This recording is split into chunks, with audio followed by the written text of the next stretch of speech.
Boss, masama pong balita. Lahat ng mga manok natin biglang nagkasakit. Ha? Paano nangyari yan? Hindi ba't kumpleto naman sa bakuna mga yan? Ano na ngayon ang ating sasabong para sa susunod na buwan?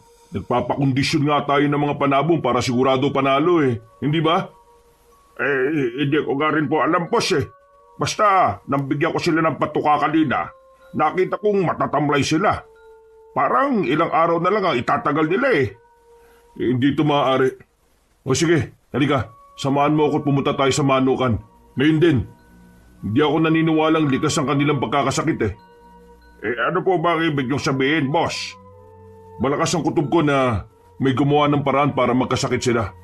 Baka nga mga kalaban lang din natin Hindi kaya may naglagay ng lason sa mga inumin nila? Hindi ko po alam. Ako naman ang nagpapainom sa kanila, boss Kung may naglagay man ng lason, sigurado na makikilala ko yun at mahuhuli. O sige na, pabayaan mo na yan. Samahan mo ako papunta doon sa manukan.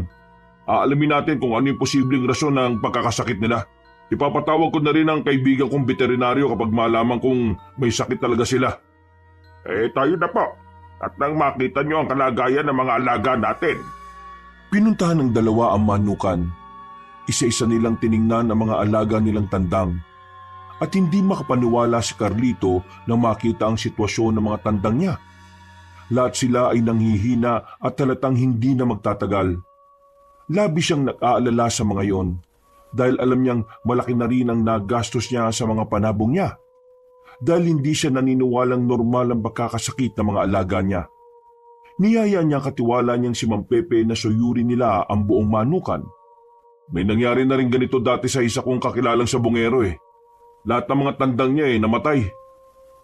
Ano po ang naging dahilan ng pagkamatay nila, boss? Mga aswang na tinatawag nilang sarot. Nung una, nagkasakit ang mga tandang niya. Hanggang isang gabi, may narinig silang ingay sa manukan nila. Hindi nila pinansin yon. At kinabukasan lahat ng mga panabong nila ay patay na. Wakwak ang mga tiyan at tuyot ang mga dugo. Kung ganon, boss, posible kayang aswang din ang may pakana ng pagkakasakit ng mga panabong natin? Yan ang hindi ko alam. Teka, tingnan mo yung mga parting yan. Diyan sa kabilang bahagi, diyan sa kawayang bakod. Bakit, boss? Ano bang meron? Halika, bilis. Lapitan natin yan. Mang Pepe, mukhang... Hindi. Patay na kambing yan Anong hayop kaya ang may gawa nito? Ayun wakwakan siya ng hayop at mukhang wala na ngang mga laman loob Hindi ito kagagawa ng isang tao. Kung malaking ahas din ang umatake, sana nilulunan niya ang kambing na yan. Malakas ang inala ko na aswang ang may pakana niyan. Mga aswang na sarot. Ano na nga ang binabalak nyo ngayon, Boss Carlito? Wala tayong ibang gagawin kung hindi ang magbantay sa paligid. Kung talagang aswang ang may gawa niyan, isusunod na niya ang mga alagang panabong natin. Kailangan na natin maging alerto. Sige, boss. Sabihan ko na rin yung mga pamangkin ko na tutulong sa pagbabantay rito. Kailangang mapigilan natin ang mga aswang na yan sa masamang binabalak nila. Mas mabuti pa nga. Pero bago yan, gusto kong ipatawag mo ang kaibigan kong veterinaryo. Gusto kong matingnan niya yung mga alaga natin at malaman ang rason ng pananamlay nila. Sige po, boss. Masusunod. Ngayon din aalis na ako. Nang makalis na si Mang Pepe, nagpasya si Carlito na umuwi sa kanilang bahay. Pagdating niya roon, naabutan niya ang kanyang asawang si Greta na kakauwi pa lamang mula sa pamimili ng mga damit niya. Agad naman niyang napansin ang hindi maipintang mukha ni Carlito, kaya inusisa niya kung ano ang nangyari. Hindi naman naglihim sa kanya ang lalaki at sinabi ang patungkol sa problema sa kanilang manukan. Sinabi rin ni Carlito ang kanyang plano laban sa aswang na sarot. Ano ngayon ang binabalak mo? Bumalik tayo sa dati nating gawain. Tugisin natin ang aswang na yon. Babalik? Hindi naman tayo tumigil sa panunugis Baka nakakalimutan mo. Kaya natin pinasok ang pagsasabong dahil may mas malaking isda tayo na naisulihin, Greta. Hindi ko naman nakakalimutan yon, Carlito. Ang sa akin lang naman, mapayapa na ang buhay natin Nabibili na natin ang gusto natin at hindi na tayo palipat-lipat para lang magtago sa mga aswang. Oo nga, yumaman tayo dahil sa pagsasabong. Pero hanggang ngayon, hindi pa rin natin nalulutas ang palais pang bumabalot sa mga nawawalang sabungero. Kung hayaan na lang kaya natin ang mga pulis mismo ang maglulutas niyan? Hindi. Itong aking mga pinsan na nawala, alam ko na hindi kayang lutasin ng mga pulis ang ganoong krimen. Aswang ang may gawa nun at yun ang sinusundan natin kaisipan. Papalay natin, Carlito.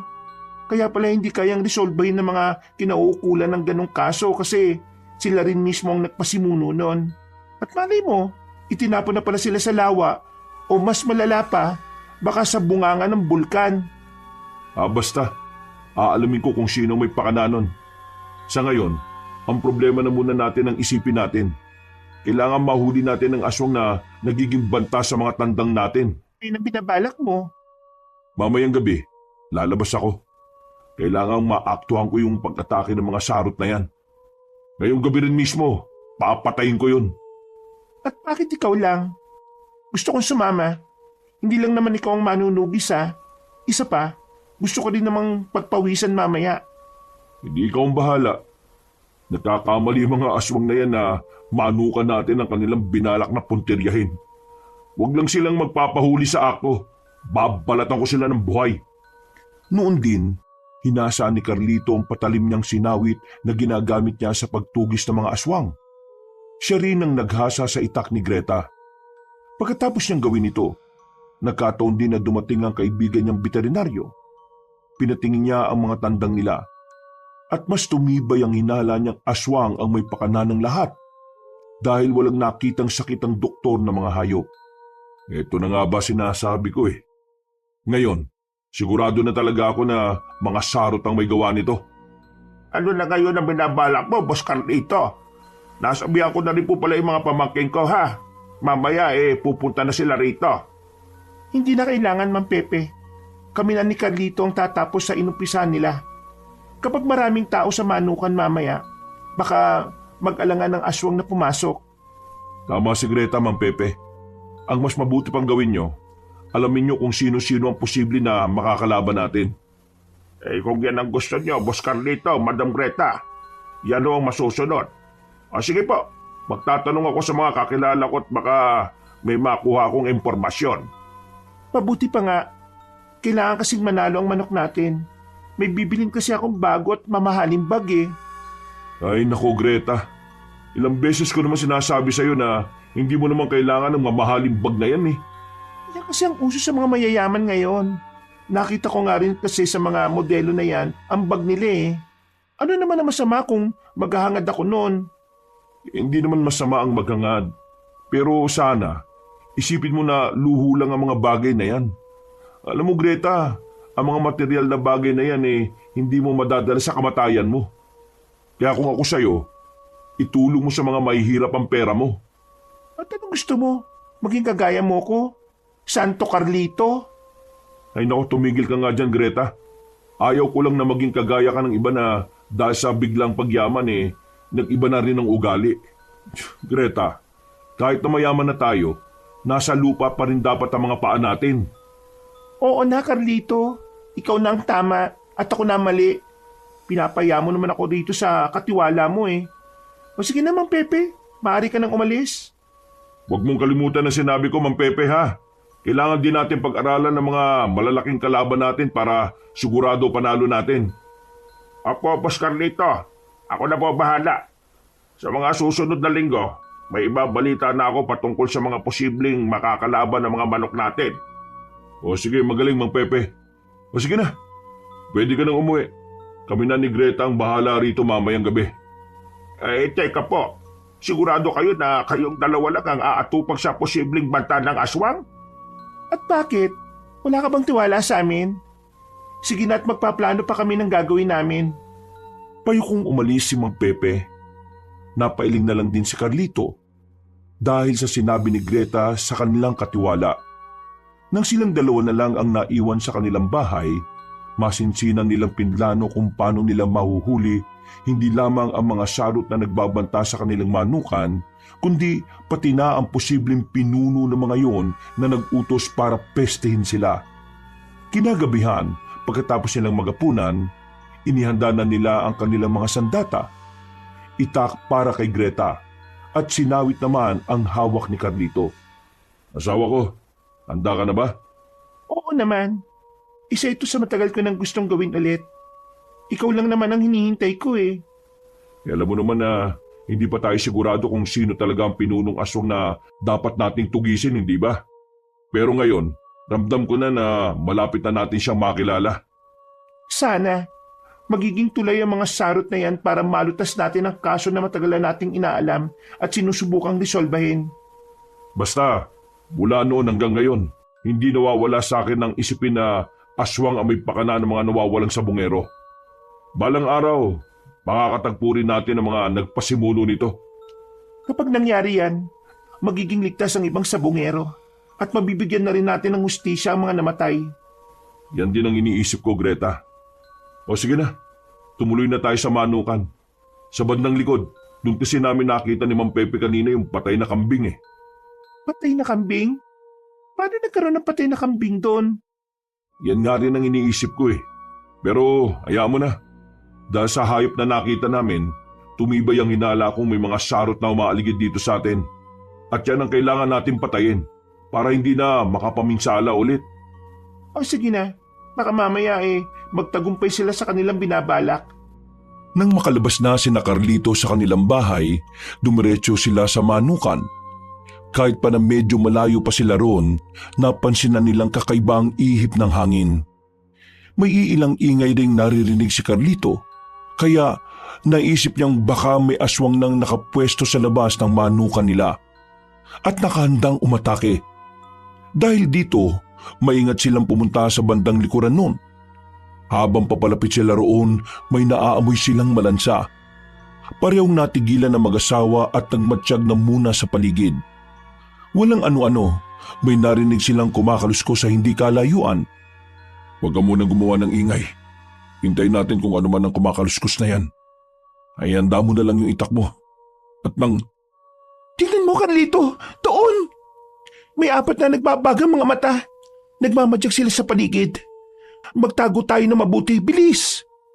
Oo nga, Greta. Kung hindi ako nagkakamali yan na yung inaabangan natin. Walang ya. Tama yung hinala natin. Mga sarot nga ang may gawa ng pagkakasakit ng mga tandang natin. Mas maigi siguro kung ikutan natin yan. Kapag sa likod nila tayo aatake, hindi nila agad tayo makikita. Oo, mas mabuti pa nga. Pero sandali. Oh, bakit na naman? Tayo na. Baka mamaya makatakas pa mga yan eh. Wala. Sige na nga lang. Pumunta na tayo sa bandang likod ng kulungan ito. Huwag lang tayong gagawa ng ingay. Baka mahalata nila tayo. Naging maingat sila sa kanilang paglapit doon dahil baka makalingon sa kanila ang mga aswang. Pagdating nila doon, napabuntong hininga na lang ang lalaki. Nakita ni Carlito ang 3 aswang na nagmamatsyag sa paligid. Kaya sumenya siya sa asawa na lalapitan nila ang mga yon. Naglakad sila ng marahan patungo sa likuran ng dalawa. At nang makalapit na sila rito, agad nilang sinakal mula sa likuran ang mga aswang. Bago pa man makalingon ng mga nilalang, tinagana nila mga ito sa ulo na naging rason para mapugutan ng mga yon. Walang ya. Di malang ako pinagpawisan sa dalawang yan ah. Sa bagay, ang mga sarot mga maihinang aswang lang naman. Yan nga ang problema natin eh. Kung may hina sila, ibig sabihin may mas malakas na aswang na nag-utos sa kanila. Yan din ang iniisip ko, Greta. Pero teka, alam mo, hanga ako sa iyo eh. Kahit kasi medyo sosyal ka na ngayon, pagdating sa mga aswang naman wala kang arte. Ano ka ba naman, Carlito? Pagdating sa mga nilalang na yan, hindi pwede ang kaartihan ko, no? Anong gusto mo? Katayin lang ako ng mga aswang ng walang kalaban-laban? Hindi naman. Pinapabilib mo lang talaga ako palagi eh. O sige na, umuwi na tayo at nang makapagpahinga. Wala na rin naman sigurong kasamang dalawang ito eh. Teka, paano naman ang bangkay ng 2 aswang na yan, ha? Si Mang Pepe na bahala sa mga yan bukas. Sabihan ko na lang siya pag nakarating na siya rito. Bakit naman kasi hinayaan mong umuwi ang katiwala natin? Obligasyon din naman niyang magbantay dito, ah. Hayaan mo na, Greta. May pamilya naman yung tao eh. Saka, Hindi naman siya nagkulang sa pag-aalaga ng mga manok natin. Hindi na nagkulang pero nagkasakit naman ng mga tandang natin. Hindi naman kasalanan ni Mang Pepe yun eh. Kasalanan yun ng mga sarot at kung sino mang nag-utos sa kanila. Darating din ng araw na Liditaw ang pangalan niya. Malakas ang kutob ko na ang utak ng mga nawawalang sabungero at ang sumusubok na pabagsakin tayo ay iisa. Oo, yan din ang iniisip ko. Kaya nga kailangan natin magpatuloy sa pagsasabong para malaman natin kung sino talaga yung pinuno nila eh. Pagkabalik nila sa kanilang bahay, napagpasya na mag-asawa na magpahinga na muna. Naisip nilang baka gagaling na ang mga tandang nila. Gayong napatay na nila ang mga aswang na posibleng rason ng pagkakasakit ng mga ito. Habang nakahiga at nagpapaantok, binaligtanaw nila ang mga naging karanasan nila sa panunugis ng mga aswang. Nasa kalagitnaan na sila ng kanilang pag-uusap nang mapunta ang kanilang topic sa sugatang aswang na hinayaan nilang makatakas. Ano nga ulit yung pangalan ng aswang na yung Greta? Hindi ko na matandaan eh. Teka, Leocadio? Oo, yun. Leocadio nga. Yan ang pangalang narinig kong binanggit ng kasama niya na pinatay ko. Kung nakatakas siya dati, nasa na kaya siya ngayon no? Yun nga ang hindi ko rin alam eh. Malay natin, baka patay na rin siya ngayon. Mukhang mas matanda pa yun sa atin eh. Sa bagay, siguro nga. Teka, bakit siya ang pinag-uusapan natin? Alam mo Carlito, bukas, aalis na sana ako eh. Saan ka na naman ba pupunta? Halos kada 2 linggo maalis ka at ilang araw na naman bago makauwi. Di sa mga kaibigan ko. Luluwas kasi sila ng probinsya para magbakasyon. Gusto ko sanang sumama sa kanila eh. Sige. Basta bumalik ka kagad ha. May sabong pa tayong pupuntahan sa susunod na buwan. Kailangan nasa tabi kita. Siguraduhin mo munang nasa kondisyon ng mga alaga natin no. May sakit pa nga sila eh. Baka mapahiya lang tayo sa mga kalaban natin kung isasalang natin sa sabong ang mga yan. Huwag kang mag-alala. Ako ang bahala sa mga tandang natin. Gagaling sila at lalakas bago pa ang sabong na magaganap sa bayan. Sige na. Matulog na tayo. Maaga pa akong aalis bukas eh. Agad na napahimbing ng kanyang tulog si Greta. Samantala, kahit na anong gawin ni Carlito, hindi siya dinadalaw ng antok. Kinutuban siya ng hindi maganda dahil naalala niya ang mahinang aswang na pinatakas nila. Naisip niya na kung hindi sana nila pinatakas yun, siguradong hindi na magkakaroon ng pagkakataon ng nasabing nilalang para gantihan sila. Napailing na lang siya at sinikap na iwaksi sa isipan niya ang ganoong mga bagay. Dahil hindi naman siya makatulog, napagpasya na lamang niyang lumabas ng bahay nila para magpahangin. Pagkababa niya, napansin niyang iba ang ihip ng hangin. Carlito! Uy! Alam kong may problema ka sa ngayon. Ha? Sino ka? Anong kailangan mo sa akin? Magpakita ka! Nandito ako para tulungan ka. Nadinig ko ang mga hinaing mo patungkol sa alaga mo. Alam ko na malaki may tutulong ko sa iyo. Dasan ka nga. Bakit ayaw mo magpakita sa akin? Tumingala ka, kaibigang Carlito. Nakadapo lang ako sa sanga oh. Abot kamay mo na nga ako eh. Ako nga pala si Lawiswis. Teka, ikaw ba yan? Ang manok na kumikinang ang balahibo? Bakit parang mas mahaba ang balahibo mo kaysa sa normal na manok? Oo, ako nga ito. Huwag ka nang magtanong pa patungkol sa balahibo ko. Unin mo na ako talagaan. Tutulungan kita sa problema mo. Ha? Sige. Sandali lang at kukunin kita. Nang kunin ni Carlito ang manok na may makulay at matingkad na balahibo, ipinagaspas nito ang kanyang pakpak. Tumilaok din yun ng 3 beses at kasunod nun, sinabihan niya si Carlito na kunin ang lalabas na 2 itlog sa kanyang puwetan. Agad namang sinunod ng lalaki ang sinabi ng mahiwagang manok. Nang makuha na niya ang 2 itlog, sinabi ng manok na ingatan nila yun ng kanyang asawa. Dahil magbibigay daw yun ng kapangyarihan sa kanila. Anong gagawin ko sa mga itlog na ito? Kaibigang Lawiswis. Mark! Ikaw ang bahala kung kanino may bibigay ang isa. Bukas, bago sumikat ang araw, mapipisayan at lalabas ang kakaibang bertud. Bak! Ha? Talaga? Anong bertud naman ang lalabas sa mga itlog na ito? Malalaman mo rin yan bukas, kaibigang Carlito.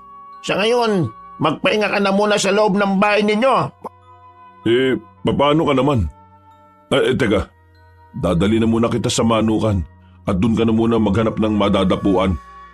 Bak! Kahit wag na, kaibigang Carlito. Kaya ko naman ang sarili ko eh. Bak! Ikaw ang nangangailangan ng pahinga. Bak! Sige na, matulog ka na at bukas, malalaman mo kung ano ang bertud ng itlog na yan. Dito lang ako pupwesto sa labas ng bahay ninyo para magsilbing bantay rito. Oo, sige. Ikaw ang bahala. Basta huwag kang aalis dito ha. Marami pa akong gustong malaman sa iyo eh. Oo naman. Talagang hindi ako aalis. Dahil nandito ako para tulungan kayo. Oo siya, sige. Papasok na ako sa bahay namin ha. Alam, kaibigang Carlito. Matulog ka ng maimbing ha. Kita tayo bukas. Bago tuluyang pumasok sa kanilang bahay si Carlito, napalingon pa siya sa nagsasalitang manok. Pumagaspas pa yun ng kanyang pakpak at napatango ng ilang ulit sa kanya. Nang nasa loob na siya ng kanilang bahay, binusisi niya ang 2 itlog. Nang una, wala siyang napansing kakaiba roon. Pero nang makita niya ang aurang nakapalibot sa itlog, dulot ng kanyang pagkamangha, napagpasya niyang puntahan sa gilid si Greta para gisingin. Oh, ano ba Carlito? Masarap ng tulog ko eh. Bakit mo ba ako ginising? Huwag mong sabihin na gusto mong... Uy, ano ka ba naman Greta? Huwag kang malisyosa ha. Pumangon ka at may papakita ako sa iyo. Ano ba yan at parang atat ka ha? Gusto ko lang na ipakita sa iyo yung 2 itlog ko. 2 itlog mo? Nakita ko na yan eh. Huwag kang bastos Carlito. Gigisingin mo lang ako para dyan. Ay nako, matagal ko na rin namang... Hoy Greta, mali ang iniisip mo ha.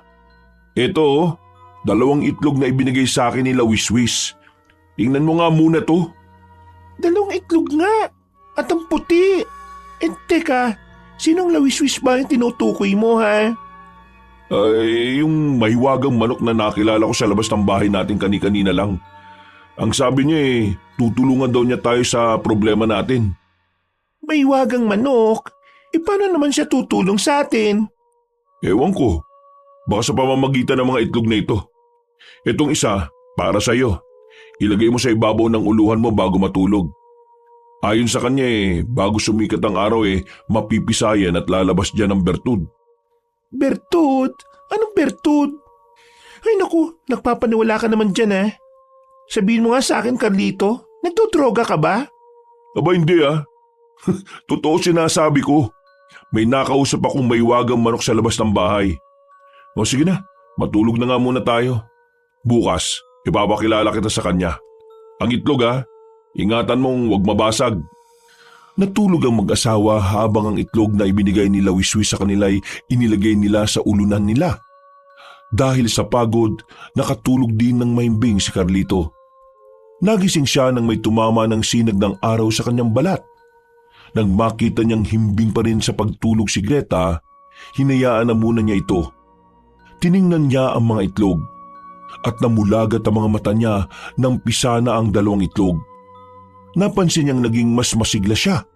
Kaya napangiti siya dahil alam niyang pumasok na sa katawan niya ang sinasabing bertud ni Wiswis. Nang mga panahong yon, narinig niya ang boses ni Mang Pepe sa labas ng bahay nila. Bumangon siya at nagmamadali lumabas para salubungin ang katiwala niya. Boss Carlito! Kailangan niyong makita to! Tayo na sa mga tandang ninyo, dali! Uy, bakit Mang Pepe? Ano ba nangyari ha? Bakit parang natataranta kayo dyan? Ay basta, mas mabuti kayo na mismo makakita ng mga nangyari. Hindi ko kayang ipaliwanag sa inyo O siya, sige. Tayo na Mang Pepe at nang malaman ko na yung rason ng pagkataranta ninyo. Ay teka, mukhang hindi maganda ang kutob ko Ayun, Boss Carlito tingnan niyo yung tandang na yan. Kung anong nangyari sa manok na yan, ganyan din ang sitwasyon ng iba pang kasama nila. Walang ya. Paano nangyari to? Hindi to maaari. Pinatay na namin ng mga aswang na sarot kagabi ah. Yung pa, Boss Carlito, lahat sila ganyan. Wakwak ang mga tiyan at wala ng mga laman loob. Kung napatay na namin ng mga sarot, pero nangyari pa rin to, dalawa lang ang naiisip kong dahilan. Baka may ibang aswang na umatake rito para patayin ang lahat ng mga alaga natin. O kung hindi man, si Lawiswis ang may gawa nito. Lawiswis, boss. Sino ba yan? Ha? Wala. Wala, Mang Pepe. Sa susunod ko na lang sasabihin sa iyo yung patungkol dyan. Sa ngayon, wala na tayong magagawa kung hindi ang ligpit ng mga patay na tandang. Malaking kalugian ito sa atin. Pero kailangan nating magpakatatag. Hahanap ako ng paraan. Sige, Boss Carlito. Ako na ang bahala sa mga patay na manok natin. Sayang sila eh. Kung kailan malaki na rin ang naipuhunan natin sa kanila, saka pa nagkaganito. Oo, alam ko. Pero wala namang magagawa ang pagluluksa natin sa pagkawala nila eh. Hindi ba? Ay teka, ano na pala yung balita patungkol sa mga posibleng makakalaban natin? Isa pa lang ang nakilala ko.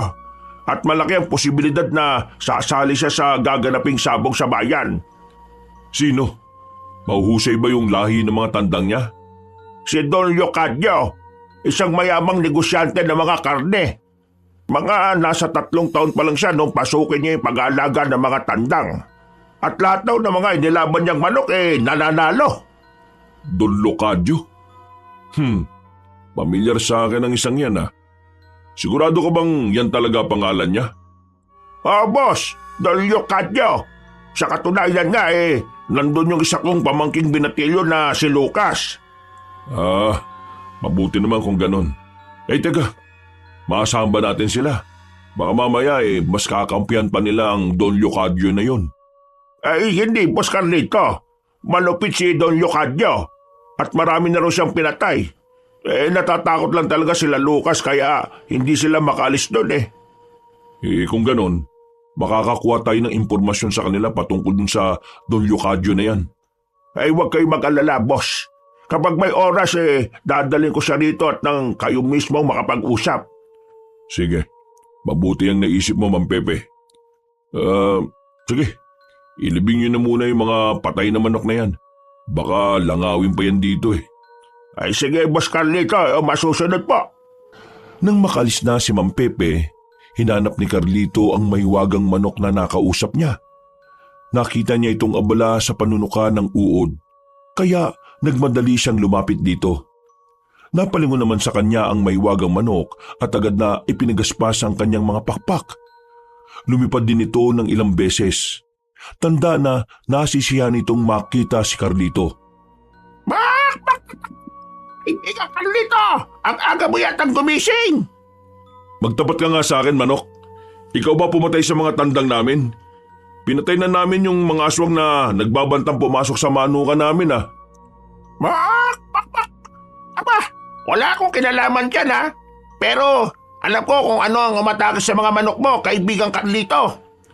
Ano naman ang umatake sa kanila? Sabihin mo nga sa akin at magbabayarin ko sila. Mga aswang! Pero huwag ka magkalala. Hinabol ko sila at pinatay para wala ka ng problema. Ano? Ginawa mo yun? Paano? Yang liit mo kung iahambing ka sa mga aswang Kung ano man ang ginawa ko, ay sa akin na lang yon. Basta, gaya nga ng sabi ko, nandito ko para tumulong sa inyo.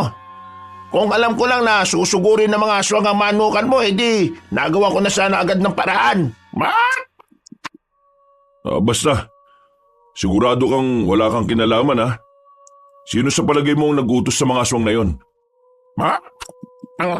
Kaibigan Carlito, wala akong kinalaman. Ako pa nga pumatay sa mga aswang Hindi ko alam kung sino, pero may kutob ako na baka isa rin sa mga kalaban mo. Sige lang. Palalaman ko rin kung sino yung patraidor na umaatake sa akin. Hindi man lang siya marunong lumaban ng patas. Mga duwag sila. Ano na ang plano mo ngayon, kaibigan? Hindi ko pa alam Basta, mahanapan ko ito ng solusyon. Ay teka nga. Salamat nga pala sa ibinigay mong mga itlog Alam kong pumasok na sa katawan ko yung bertud Naramdaman ko kagad kanina nang magising ako. Mark! Walang anuman, kaibigan. Gusto ko lang talagang makatulong. Alam ko na dahil sa bertud na nagmula sa itlog na yan, mas magiging mahusay kayong manunugis. What?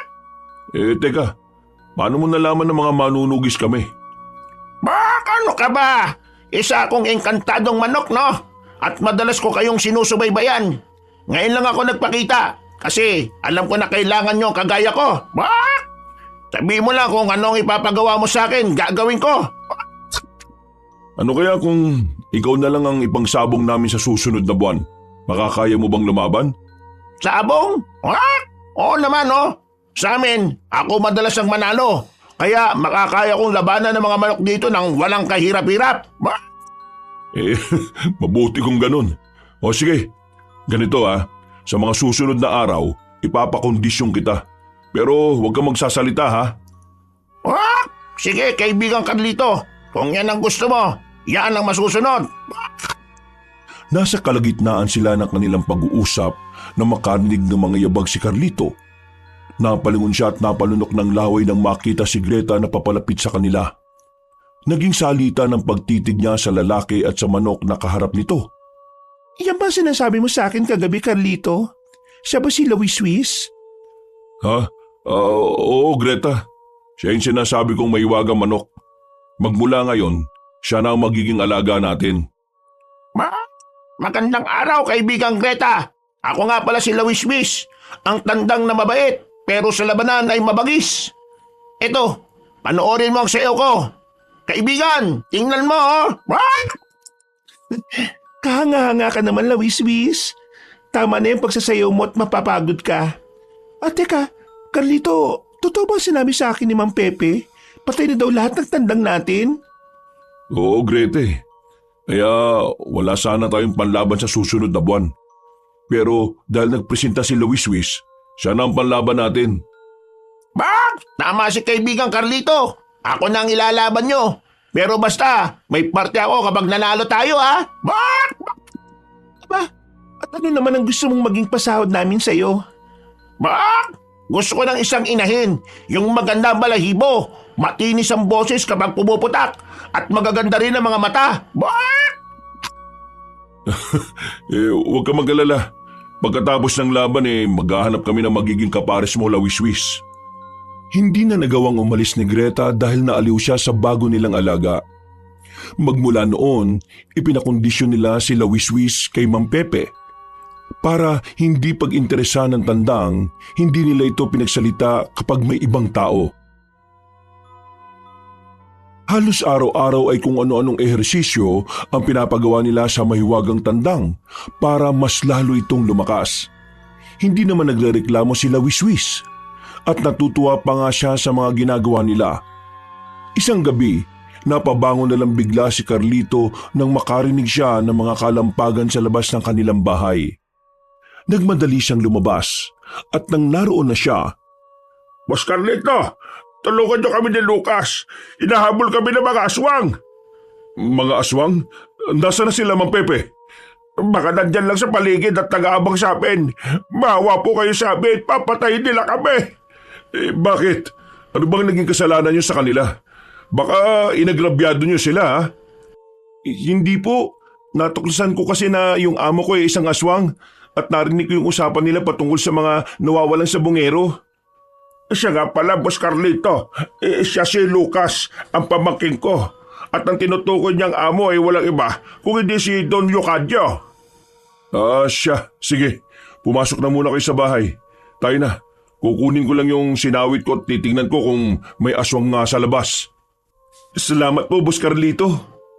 Nang makapasok na silang tatlo, kinuha ni Carlito ang sinawit niya. Sakto ring nakarinig sila ng mga paghuni ng tiktik na umaaligid sa bahay nila. Dahil sugatan si Mang Pepe at Lucas, nagsuwestyon sa kanila si Carlito na manatili na muna roon. Nang nagsimula na maging agresibo ang aswang, napagpasya na ng lalaki na lumabas na sa bahay nila. Pagkalabas niya, nakita niya si Greta na nakadungaw sa bintana. Hindi na niya napigilan ng asawa niya nang mapalundag sa bintana. "Uy, ano ka ba naman, Greta? Bakit ka pa lumundag?" paano na lang kung mabalian ka ng buto? Hindi mo ba yun nakita, Carlito? Hindi mo ba nakita kung paano ako lumapag? Sobrang gaan ng katawan ko, oh. Teka, nakita ko mga balat ng itlog sa uluhan natin eh. Hindi kaya ito yung bertud na pumasok sa katawan ko? Siguro nga. O sige na, mamaya na natin pag-usapan yung bagay na yan. May dapat pa tayong atupagin. Sinasalakay tayo ng mga aswang dahil hinahabol nila si Mang Pepe. Sinasabi ko na nga ba? Kaya pala nagising ako bigla. May panganib na palang nakaamba sa atin. Nabigla nga rin ako eh. Akala ko nung una nilooban tayo. Kung hindi pa ako lumabas, hindi ko nalaman na si Mang Pepe na pala yun at ang pamangkin niya si Lucas. At alam mo ba, nabanggit sa atin ng katiwala natin na ang amo ni Lucas ay nagngangalang Leocadio. Leocadio? Iisa lang naman ang kilala ko na may ganong pangalan eh. Ang aswang na kinaawaan natin. Yun nga, Greta. Malakas ang kutob ko na siya ang may pakananang nangyari sa ating mga tandang. Sa susunod na makita natin siya, hindi na natin siya kakaawaan. Nagkamali man tayo dati, pero hindi na natin uulitin yun ngayon. Natigilan sila sa kanilang pag-uusap nang lalo pang lumakas ang kalampagan. Pupuntahan sana nila ang bahagi kung saan nila narinig ang ingay, pero napahinto sila sa paglalakad nang makita nilang marami ang mga aswang na umaatake na sa kanila. Kahit na maliliksi kung gumalaw ang mga nilalang, naiilagan sila nila Carlito at Greta. Nang lumaon, ang kada aswang na lumalapit sa lalaki, pinupugutan nila ng ulo gamit ang kanilang sinawit. Maging si Greta ay ipinakita niya rin ang pagiging biyasa niya sa paggamit ng itak. Kalaunan, lahat ng mga aswang ay bumabagsak sa lupa at magkahiwalay na ang kanilang ulo at katawan. Anong gagawin natin sa mga aswang na ito? Baka may ibang makakita at makapagsumbong pa sila sa mga kinauukulan. Kailangang mailigpit natin kagad ang mga ito. Hayaan mo na. Ako nang bahalang magligpit dito. May mga sugat kasi si Mang Pepe. Alam nga naman na siya pa ang pagligpitin natin ito. Sige na, ako na. Ililibing ko na lang ang mga katawan nila sa iisang hukay. O sige, ikaw na ang bahala. Alam mo naman na hindi kita matutulungan dyan, hindi ba? Oo na. Mauna ka na sa loob ng bahay at asikasuhin mo si Mang Pepe at Lucas. Bigyan mo sila ng gamot at ituro sa kanila ang kwarto kung saan pwede silang manatili. Sige, Carlito. Ako nang bahala sa dalawang yon. Mag-iingat ka, ha? Oo. Huwag ka nang lalabas ng bahay, ha? Mamaya, baka may aswang pang lumusob dito. Huwag ka mag-alala.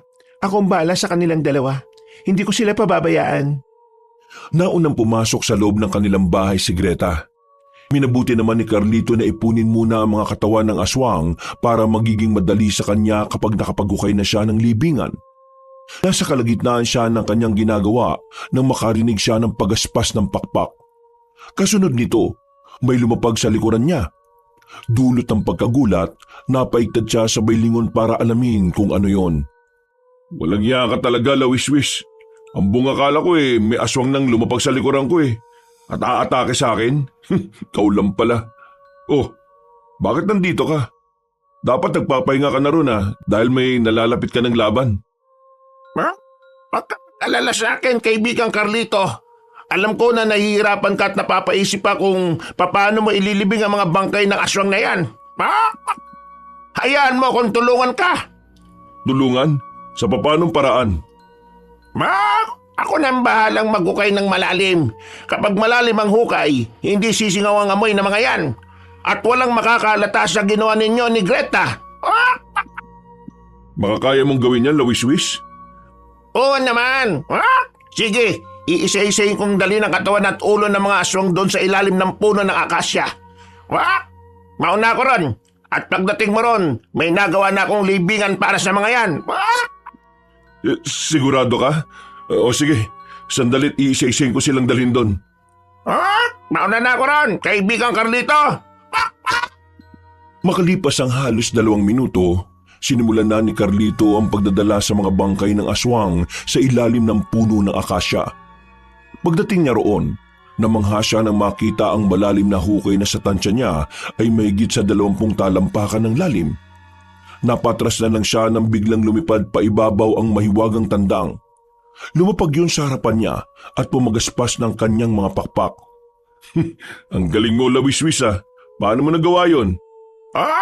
Ako pa ba? Malalakas yata ang paa ko. Isa ba, hindi naman ako isang karaniwang tandang. Mas malakas pa nga ako sa tao kung tutuusin eh. Talaga? Sige nga, dali mo rito yung ibang mga aswang at ikaw na rin ang maglibing sa kanila. Kung yan ang gusto mo, sige, gagawin ko, kaibigan Carlito. Sandali lang. Naku, wag na. Ako nang bahalang kumuha sa katawan ng mga aswang. Dumito ka na lang at bantayan mo ang hukay. Binibiro lang kita eh. Sigurado ka ba? Kaibigan Carlito. Kaya ko naman ang pinagagawa mo ah.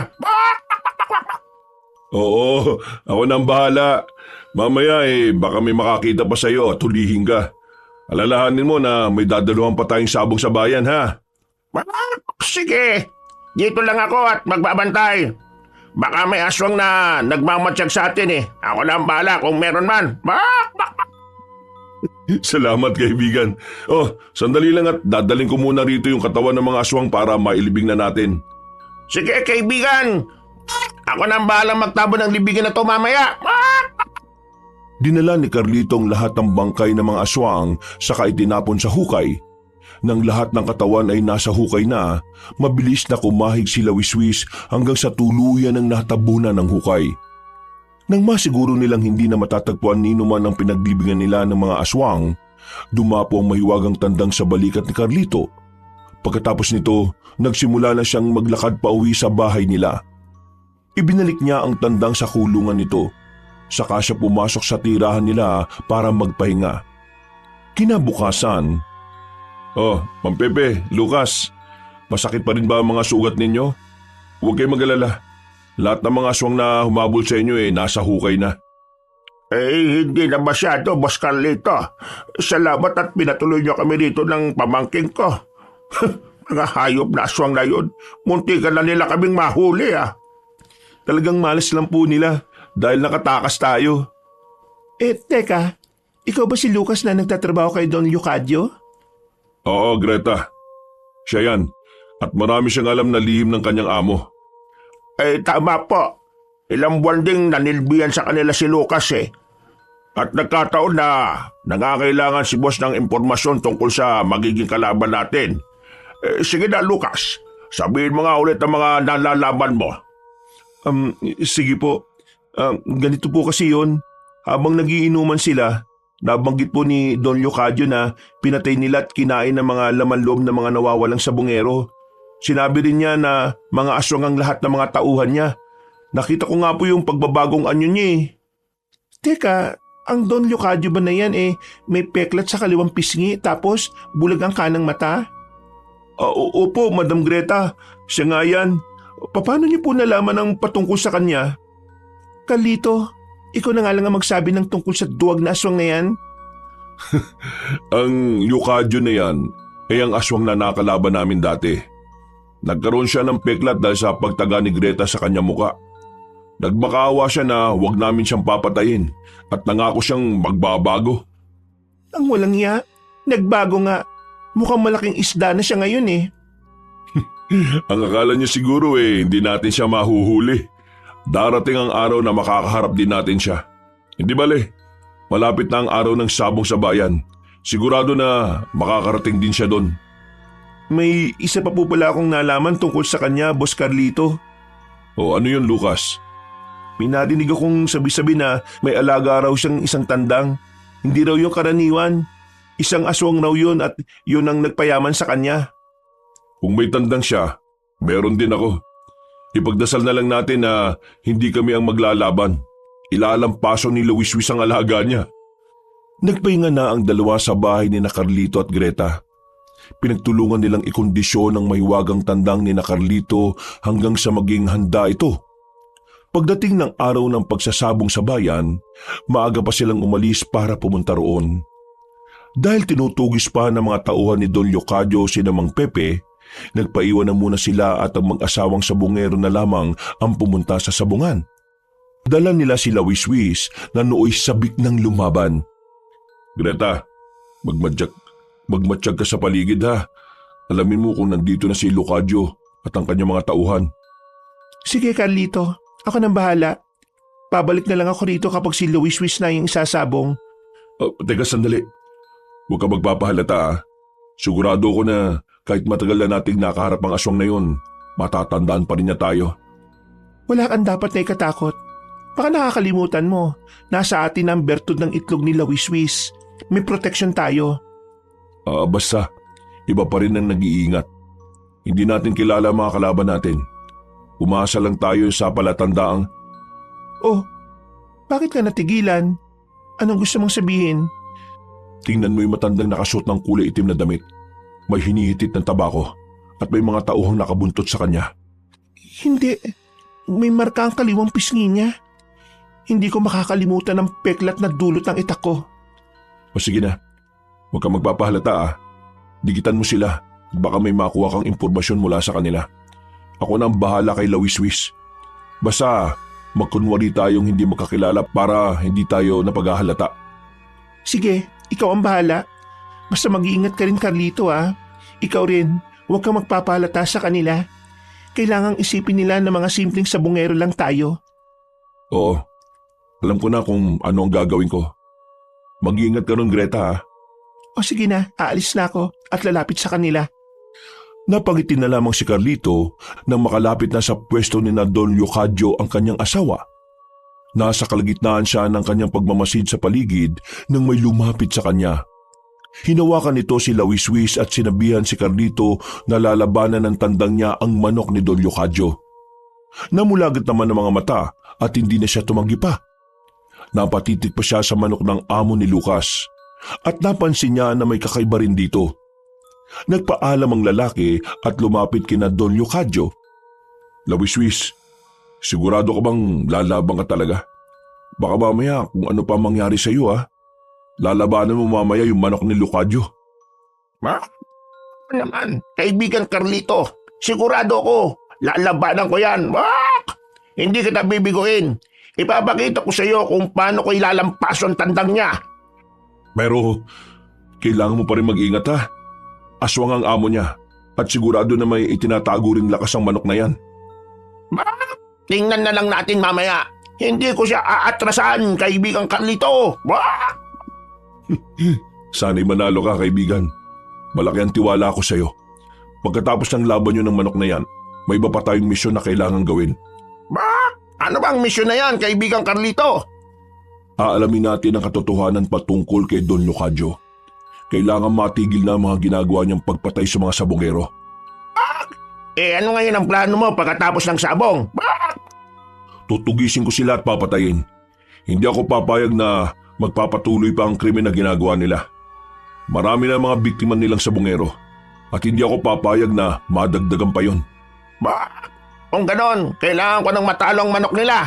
Kapag nangyari yan, madali nating malalaman kung anong susunod nilang hakbang. Malay natin, baka dyan pa mabunyag ang mga sikreto nila, kaibigan Carlito. Natigil na lamang ang pag-uusap nila nang mapansin ni Carlito na may iilang tao ang panay ng titig sa kanila. Naisip niyang baka akalain ng iba na nababaliw na siya, kaya minabuti niyang tumahimik na lang. Pagkatapos ng ilang sultada, sina Lawiswis naman at ang manok ni Don Leocadio ang magsasabong. Nung bitiwan niya ang mahiwagang tandang, hindi na ito nag-aksaya ng kanyang oras. Ilang beses niyang pinalo ang kalabang manok hanggang sa bumagsak yon. Napangiti na lamang si Carlito nang makita niya kung paano durugin ni Lawiswis ang kalaban niya. Idiniklarang panalong mahiwagang tandang niya, kaya ganun na lang ang tuwa niya. Sinasabi ko na nga ba sa iyo mananalo tong si Lawiswis.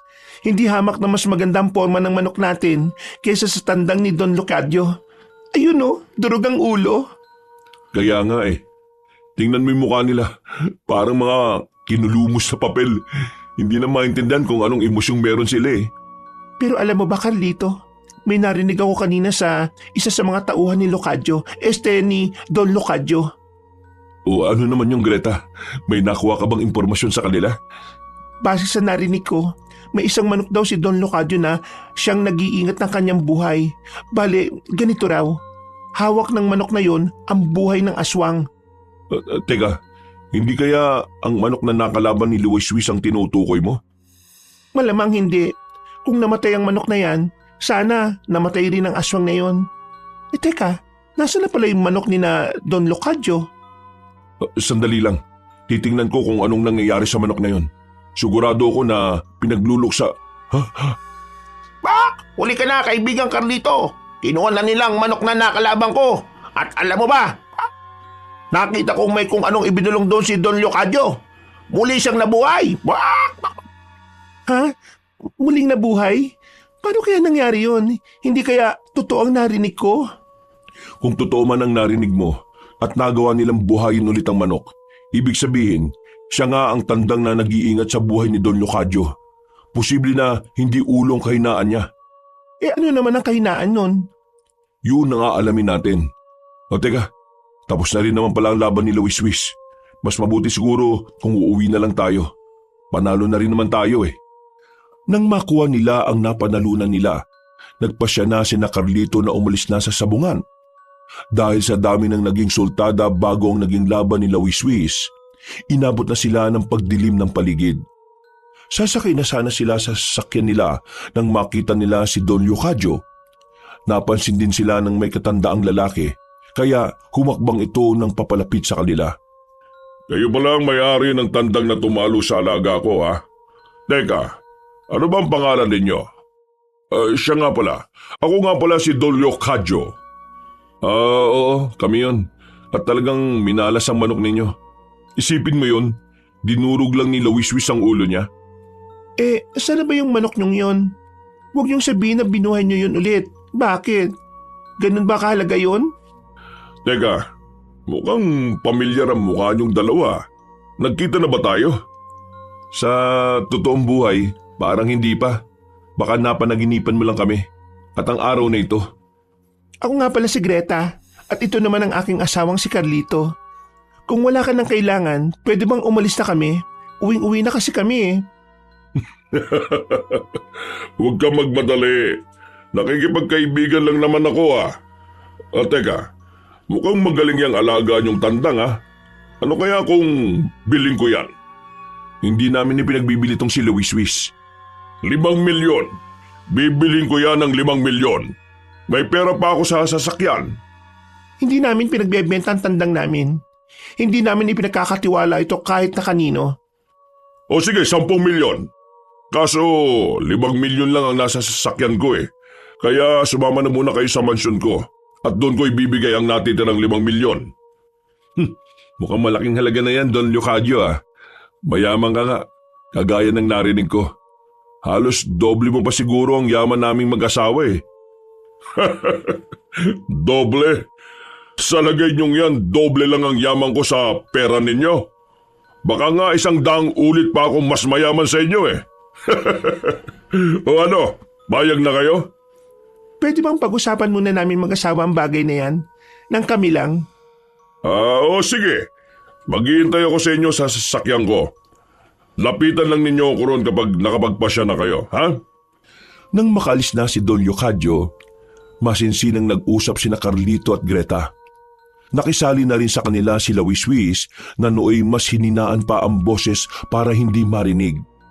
Habang nag-uusap, sinigurado nilang walang makakarinig sa kanilang mga plano. Sige, paayag ako na ibenta niyo ako sa kanila. Pero susundan niyo kagad ako para bawiin ha. Oo, Wiswis. Hindi natin alam ang plano nila eh. Kailangan talaga nating mag-ingat. Kapag nandun ka na sa kanila, susundan namin kayo para malaman natin kung saan talaga sila naglulungga. Matyagan mo na rin ang paligid at baka may makita kang ebidensya na sila talaga ang may pakanan ng mga nawawalang sabungero. Susunod, kaibigang Greta. Ako ang bahala. Basta, sundan nyo kagad ako ha. Makakatayin lang nila ako ron eh. Ayaw mo naman silang labanan, di ba? Kaibigang Wiswis. Oo naman. Pero iba pa rin kung nandyan kayo. Mas nag-iibayo pa ang lakas ng loob ko eh. Oo, sige. Ibibigay ka na namin doon ha. Tapos, susundan ka namin. Gabi na kaya siguradong mahuhuli natin sila sa akto kapag nag-anyong aswang sila. Kumuha kayo ng isang balahibo ko, kaibigang Carlito.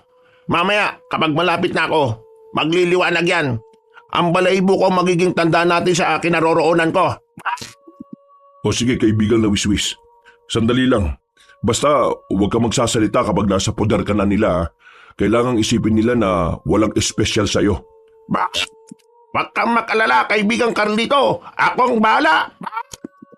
Nang makakuha na si Carlito ng balahibo ng mahiwagang tandang, muli niyang inilagay sa sisidlan nito sila Wiswis. Napatango naman siya kay Greta at noon din naglakad siya palapit sa sasakyan ni Don Leocadio. Nakita niyang nakangiti sa kanya ang matanda, kaya ginantihan niya rin ito ng ngiti. Nang tuluyan nang siyang makalapit doon, itinaas niya ang sisidlan ng mahiwagang tandang. Sige Don Leocadio, pumapayag na kami. 5 milyon para sa tandang na ito. Total naman, balak na rin namin tumigil sa pagsasabong eh. Gusto naming tumutok na sa negosyo.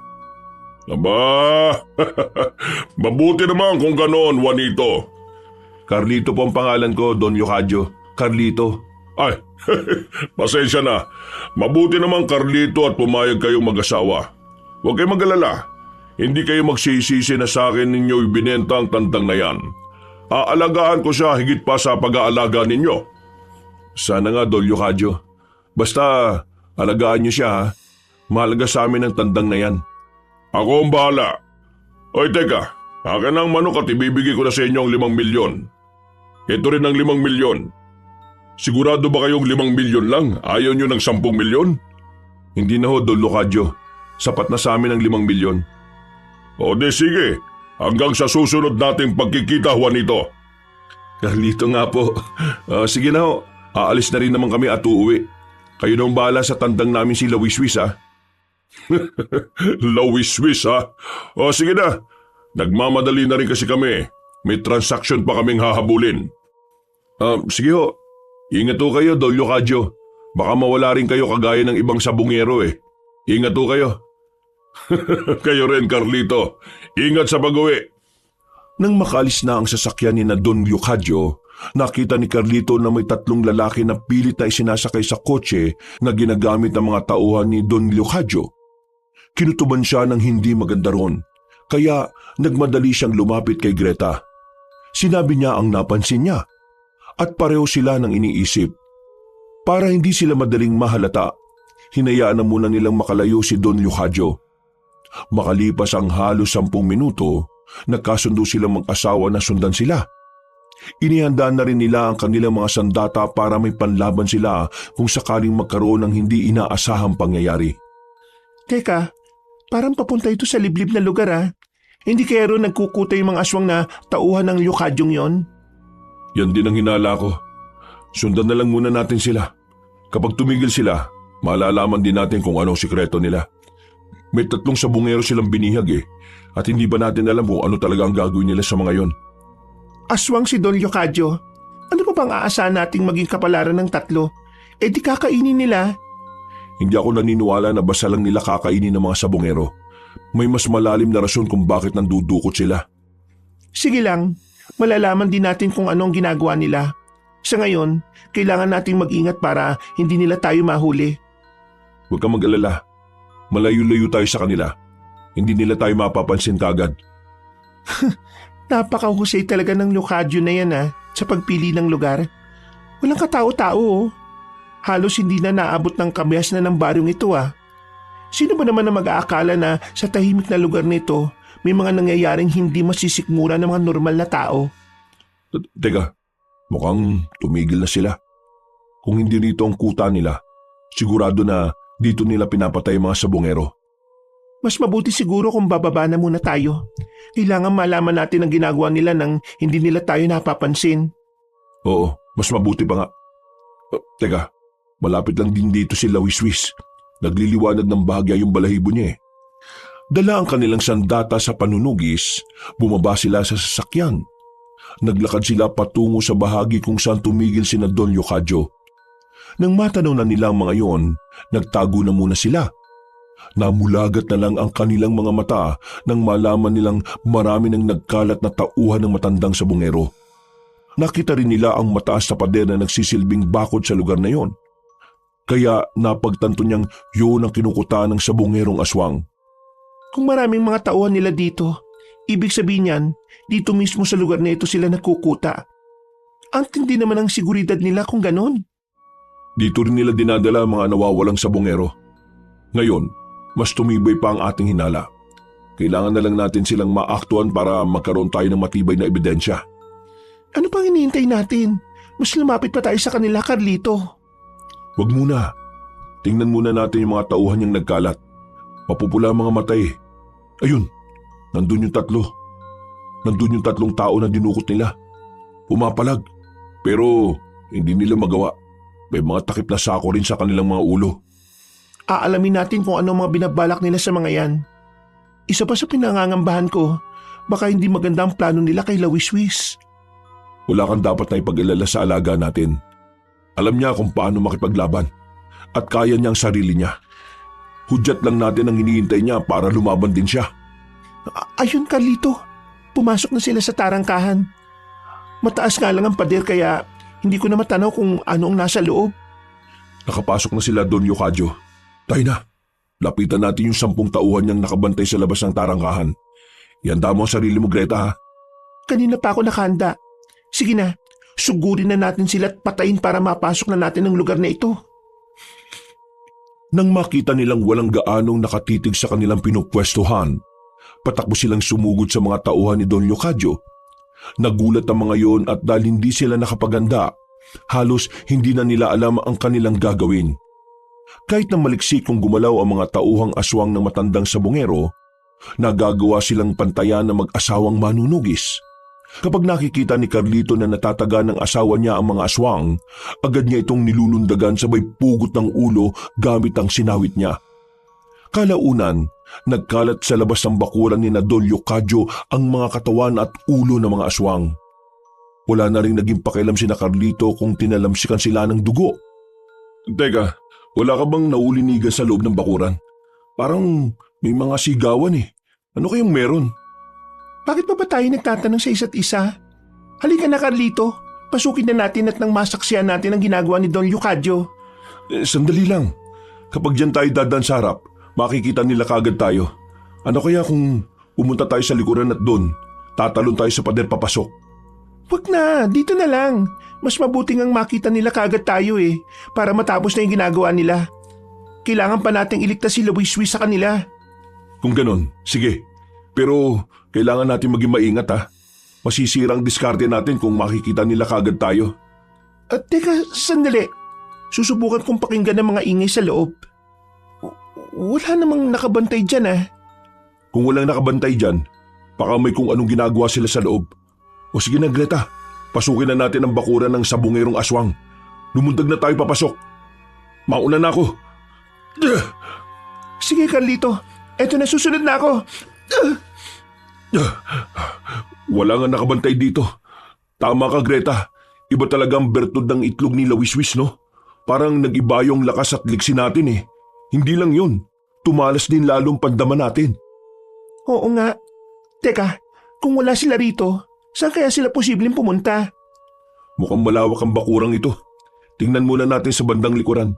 Baka nandun sila at may kung anong ginagawa. Teka, narinig mo ba yung ingay ng manok? Si Lawiswis. Baka kung ano na ang ginagawa ni Don Yocadio sa kanya. Umiilaw ang balahibo niya. Ibig sabihin, nandito lang siya. Tayo na, hanapin natin ang kinaroroonan ng alaga natin. Naging maingat silang dalawa. Pagdating nila sa bandang likuran ng malaking bahay, nakita nila ang malawak na manukan ni Don Yocadio. Dahil sobrang liwanag ng buwan, klaro sa paningin nila ang mga bagay-bagay na natatanaw nila. Walang ano-ano, nakarinig sila ng ingay ng mga lalaki. Kinutuban silang yun ang dinukot ng mga tauhan ng sabungerong aswang. Kaya hinagilap nila kung saan nandoon ang 3 lalaki. Ayun, may mga aswang na nakapaligid doon. Sigurado na nandun ang mga bihag nila. Halika, Greta, lumapit pa tayo ron para makita natin kung ano yung nangyayari. Tayo na, bilisan natin at baka sakaling maabutan pa natin silang buhay. Si Don Yocadio, nandun din. Siguradong siya talagang namumuno sa kung anumang kababalaghang ginagawa nila rito. Mas lumapit ka rito, Carlito, dali. Nakikita ko nangyayari sa pwesto ko. Anong? Nakatiwari ka mga lalaki at may gilit sa kanilang leeg. Tumutulong kanilang dugo sa isang batya na gawa sa kahoy.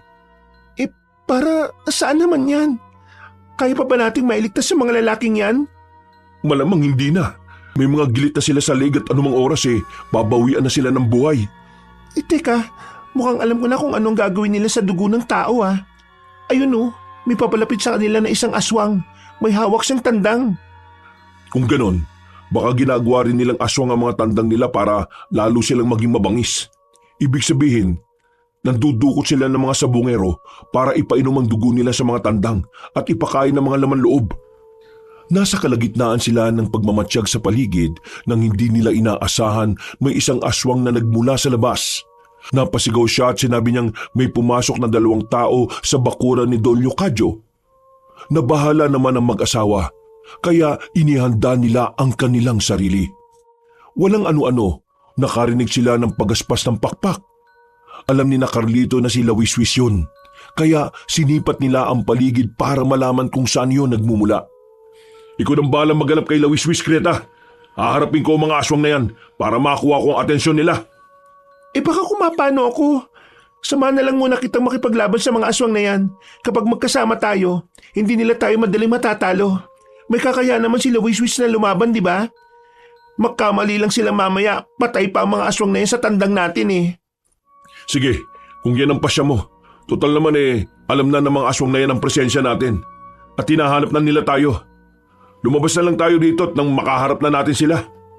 Mas maigi siguro kung mauna akong lumabas. Kapag nakita nilang babae ako, iisipin nilang madali nila ako matatalo. Madali mo lang silang maatake kapag nasa akin ang atensyon nila. O sige, kapag yan ang plano mo, yan ang masusunod. Huwag ka lang papayag na maisahan ka ng mga aswang na yun ha. Tusurin sila kagaya ng pinuno nila si Leocadio. Wala akong pakialam sa kanila. Uubusin ko sila kapag sumugod sila sa akin. Basta kapag makita mong nasa alanganin ako, tulungan mo ako ha. Asawa kita, Greta. Bakit naman kita pababayaan sa mga aswang na yan? O sige na, at nang matapos na natin to. Pagkalabas ni Greta, sumigaw kagad siya para kunin ang atensyon ng mga aswang. Natigilan ng lahat ng naroon at napalingon sila sa kinaroroonan ng babaeng manunugis. Napailing naman si Don Leocadio nang makita niya si Greta at agad na inutusan ng mga alagad niyang dakpin ng babae. Palundag namang umatake ang 5 aswang sa kanya. Nilabanan silang lahat ni Greta at dahil sa bertud na lumukob sa katawan niya, naging madali para sa kanya ang patayin ng 5 aswang. Nakita ni Don Leocadio ang nangyari, kaya pumalakpak siya at lumundag palapit sa babae. Ha! Sinasabi ko na nga ba't susundan nyo kami rito eh? Nasaan ang asawa mo? Wala siya rito. Mag-isa lang akong pumarito para bawiin ang alaga namin. Siya lang ang pumayag na ibenta si Lawiswis. Pero ako, hindi ako sumang-ayon. Wala ka na magagawa pa. Nasa amin ang alaga ninyo. Ilang sandali na lang, kapag nakainom na ng dugo ang tandang ninyo, magiging aswang na rin siya. At siya ang magiging panabong ko sa susunod. Hindi namin papayagan na ang ibig ko sabihin, hindi ako papayag na mangyari yan. Nandito ako para bawiin ang tandang namin. Huwag mo nang ipilit ang gusto mo. Baka matulad ka lang sa 3 lalaki na binihag namin. Baka gusto mo, dugo mo ang gamitin namin para gawing aswang ang tandang ninyo. Nagpapatawa ka ba? Hindi mangyayari yan. Hindi nyo ako lubos na kilala. At lalong hindi nyo kilala ang tandang namin. Mga alagad, kunin nyo ang tandang ng babaeng ito at dalhin nyo rito. Nang malingat ang matandang sabungero, inatake siya ni Greta. Napaangil naman ang ibang aswang na naroon at umatake rin sa babae. Dahil ramdam ni Carlito na nasa panganib na ang asawa niya, lumabas na rin siya sa kanyang pinagtataguan. Inatake niya si Don Leocadio, pero mabilis itong umilag. Muli sana niya itong susugurin pero sa hindi inaasahan ng mag-asawa, napigilan sila at nadakip ng mga aswang. Humakbang na rin ang matandang sabungero papunta sa harapan nilang dalawa. Ilang sandali pa, napalingon sila nang makarinig sila ng pagaspas ng pakpak. Napamura naman ang matandang sabungero nang makita niya kung paano tumilapo ng mga tauhan niyang kumuha kay Lawiswis. Sinasabi ko naman sa inyo hindi nyo kilala ang alaga namin. Mas malakas pa yan kapag walang tari Malakas pala ha. Sige mga alagad, bakawalan nyo ang lahat ng tandang natin. Ilabas nyo si Buitre at may mahalaga siyang gagawin mamaya. Kahit ilang tandang pa yan, magiging kagaya lang sila ng mga tauhan mo. May hina, walang laban. Pakawalan nyo kami rito at tayo magsabong. Matagal ka na naming tinutugis at ngayong alam na namin ang lihim mo. Wala nang say-say pa para buhayin ka namin. Sinasabi ko na nga be, pamilyar kayo sa akin eh. Natatandaan ko na. Kayo mga manunugis sa naisan ko. Kung hindi sana ninyo ako pinalaya dati, hindi na sana ako nandito sa harapan ninyo. Iyon ang pagkakamali na hindi na namin uulitin. Pagkatapos ng gabing ito, mawawala ka na. Malulutas na rin ang kaso ng mga nawawalang sabongero at matitigil na ang kawalanghiyaan mo. Ipinagmamalaki mo ang mga tandang mo. Tingnan mo kung anong nangyayari oh. Para mga sisiw lang sila para kay Lawiswis. Hindi. Anong nangyayari sa mga tandang ko? Magbabayad kayo mag-asawa. Kakatayin ko ang tandang na yan at kakainin. Nang maubos ni Lawiswis ang lahat ng mga tandang na naging aswang, napadako ang tingin niya kina Carlito at Greta. Lumipad ito palapit sa kanila, kaya pinakawalan sila ng mga aswang. Susugurin na sana ni Carlito si Don Leocadio pero mabilis itong tumakbo patungo sa isang kulungan ng manok. Sinugod naman ni Lawiswis ang mga aswang na nakapaligid sa mag-asawang manunugis, kaya tumulong na rin sina Carlito sa kanya. Kalaunan, lahat ng mga nilalang na nasa paligid nila'y napahandusay na lang sa lupa at lahat sila'y pugot na ang mga ulo. Bak! Ano, kaibigan Carlito? Ayos lang ba kayo? Bak! Munti ka na kayo malagay sa alanganin Bak! Oo nga, Lawiswis, pero ayos lang kami. Biglaan lang kasi kaming inatake ng mga ito ng pataligod kaya hindi na kami nakapalag. Teka, saan naman napunta yung Don Leocadio na yon? Baka tinakasan na naman niya tayo Hindi ito maaari. Ilang taon nating inalam kung sinong nagpasimuno ng pagkawala ng mga sabongero. Hindi siya pwede makatakas ngayon. Bak! Ayun siya! Hawak niya ang manok na nakalaban ko! Bak! Teka, mukhang mas naging mabagsik ang itsura niya. Bak! Oo nga, malamang. Yan yung tinatawag niyang buitre. Maganda kayo. Hindi natin alam kung ano ang plano ng sabongerong aswang na yan. Bak! Sige! Atat na rin akong labanan ng tandang na yan Bak! Papatunayan ko sa aswang na yan na kahit ilang beses pa niyang buhayin ng mga tandang niya, uubusin ko pa rin sila ng paulit-ulit. Bak! Papalipit na siya rito. Sige na, pumeso na kayo. Susugurin ko siya. Lawiswis, kapag nabitiwan niya ang manok, atakihin mo kaagad at patayin Tama, baka yan nga ang may hawak ng buhay ni Don Leocadio. Kung mapapatayan at masisigurong hindi na mabubuhay ulit, siguradong manghihina ang sabongerong aswang. Tsak na mamamatay din siya. Nang ilang dipan na lang ang layo ni Don Leocadio sa kanilang tatlo, tumakbo si Carlito para sugurin yon. Itinaas na rin niya ang kamay niyang may hawak ng sinawit bilang paghahanda sa pagpugot sa ulo ng aswang. Agad namang binitiwan ng matandang sabongero ang tandang niya. At sa isang pagkisap ng mga mata ni Carlito, nagpalit ito ng kanyang anyo. Naging mabalahibong katawan niya at mas nagbaga ang kanyang mga mata. Pagkalapit ni Carlito, nagpambuno kagad sila sa isa't isa habang nagbabangayan. Ilang taong ka na rin namin sinubukang tugisin. Hindi ko akalain na ang tinutugis mo lang namin ay ang mahinang aswang na pinatakas namin noon. Kung naging mahina man ako dati, hindi na ngayon. Nakatuklas ako ng mataas na aral na alam kong magagamit ko ng gusto. Kagaya ngayon, naging mayaman ako dahil ginagawa ko mga aswang ang tandang ko. At ang ginamit mo ay dugo ng mga inosenteng sabongero. Inosente? Hindi sila mga inosente. Mga madaya sila. Ang mga dinudukot namin ay mga salot sa mga malalaking sabongero na kagaya natin. Ngayon, aalukin kita. Tulungan mo na lang ako at mas magpayaman pa tayo. Hindi ako makikipagtulungan sa isang aswang na kagaya mo. Binibigyan kita ng pagkakataon para mabuhay at mas lalo pang yumaman. Pero bakit ayaw mo? Dahil ang kagaya mo ay salot sa lipunan. Hindi na pinatatagal dito sa mundo mga katulad mo, Leocadio. Habang nagtatagisan sila ng lakas, sinubukang lingunin ni Carlito ang asawa niya at si Lawiswis. Nakita niyang hindi lang iisang tandang ang kalaban nila, kundi marami pa. Napailing na lang siya dahil sa ideyang baka hindi talaga namamatay ang mga tandang ni Don Leocadio dahil may sa aswang ang mga ito. Dahil naituon niya ang pansin niya kina Greta, sa hindi niya inaasahan nagawa siyang ibalibag ng aswang. Subalit sa halip na tumilapon siya at bumagsak sa lupa, lumutang siya sa ere at binalot siya ng liwanag.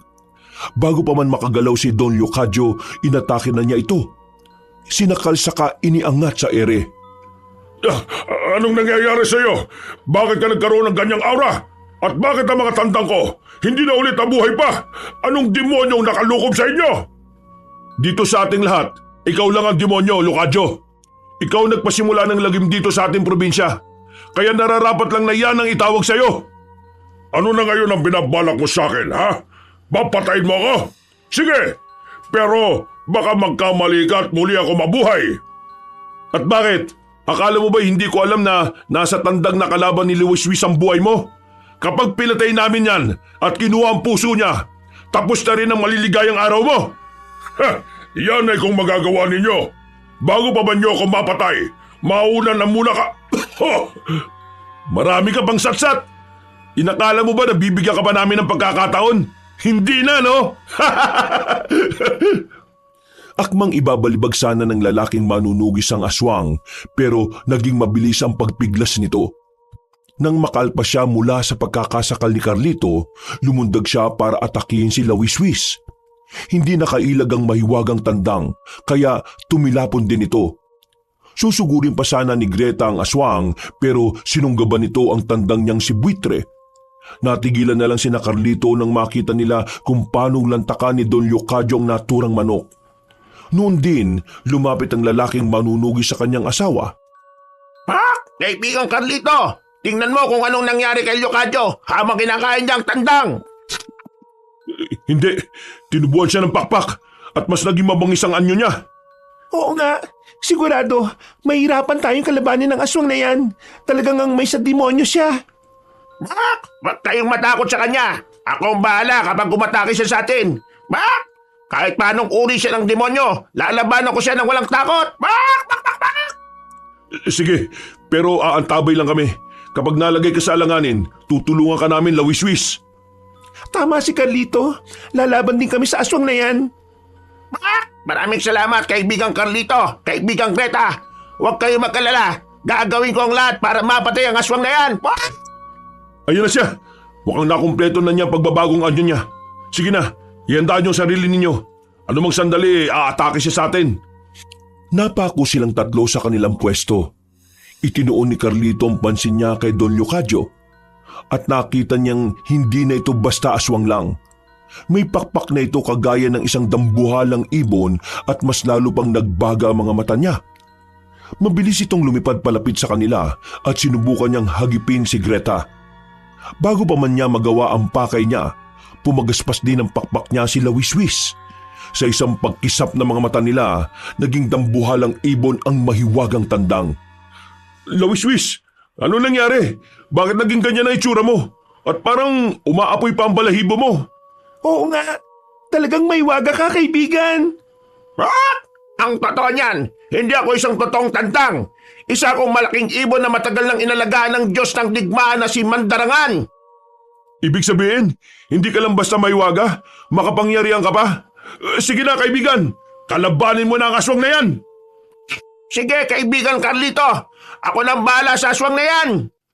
Mag-iingat ka, kaibigang Lawiswis. Huwag ka magpapatalo sa kanya. Mahinang nilalang lang yan. Hindi kagaya mo, alaga ng Diyos ng digmaan. Muling umatake sa kanila si Leocadio, pero sa halip na yumuko, nanatili silang nakatayo. Pumaitaas si Lawiswis at nilabanan niya ang aswang. Kahit na malakas ang aswang, hindi naman nagpatalong alaga ni na Carlito. Naglaban silang dalawa sa ere at ilang beses pang sinubukang paluin ang aswang gamit ang kanyang mga paa.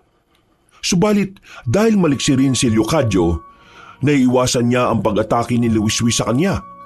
Sa hindi nila inaasahan, nagawang suntukin ng aswang ang malaking ibon at nawalan ito ng balanse. Agad namang napatakbo si Carlito palapit kay Lawiswis upang alamin ang sitwasyon nito. Kaibigan, ayos ka lang ba? Baka hindi mo na kayang lumaban. Ako nang bahala sa kanya. What? Ba't mo kong alalaanin? Kaya ko ang sarili ko. Hindi ako susuko sa isang aswang na kagaya niya. What? Pero mukhang mahina ka. Baka kung mapano ka pa kapag pinilit mo. Kaibigan Carlito, umilag ka. What? Papasukod dito sa atin si Leocadio. What? Hindi, haharapin ko siya. Hindi ako papayag na manalo ang aswang na yan. Pero baka ikaw naman ang mapano. Teka, kaya ko pang lumaban. Isa akong alagad ni Mandarangan at hindi ako susuko sa kampo na kadiliman na yan. Nang ilang di pa palang ang layo ni Don Leocadio sa kanila, tumakbo na rin si Carlito at sinalubong yon. Napangisi ang aswang sa kanya at mas naging maliksi ang galaw nito. Lumundag siya at sinubukang tagain ito sa ulo gamit ang sinawit, subalit naging maliksi naman ang aswang at bahagya itong pumaitaas.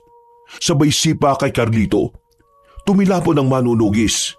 Bago pa man siya bumagsak sa lupa, lumipad si Lawiswis at nasalos siya nito sa likod niya.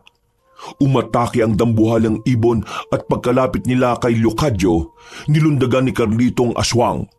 Sinubukan namang ibagsak ng nilalang ang manunugis, pero kumapit ito ng mabuti.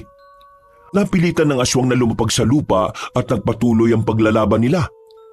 Bakit ka lumundag? Natakot ka bang mahulog ka at madurog ang katawan mo? Ikaw ang dapat na matakot. May pakpak ako. Samantalang ikaw, wala! Oo, wala akong pakpak. Pero may alaga akong handang magligtas sa akin kahit na anong oras. Kaya palang lakas ng loob mo. Umaasa ka lang pala sa maywag ang ibon na yan. Hindi ko inakala na nagsasalita yan. Napaka-espesyal ng ibon na yan. Oo, at ang ibon na yan ang papatay sa'yo. Hindi mangyayari ang iniisip mo. Magiging aswang siya at aalaga ko siya kagaya ng pag-aalaga ko kay buitre. At sa palagay mo, papayag ako sa kagustuhan mo? Wala kang magagawa. Kapag ginusto ko, gagawin ko.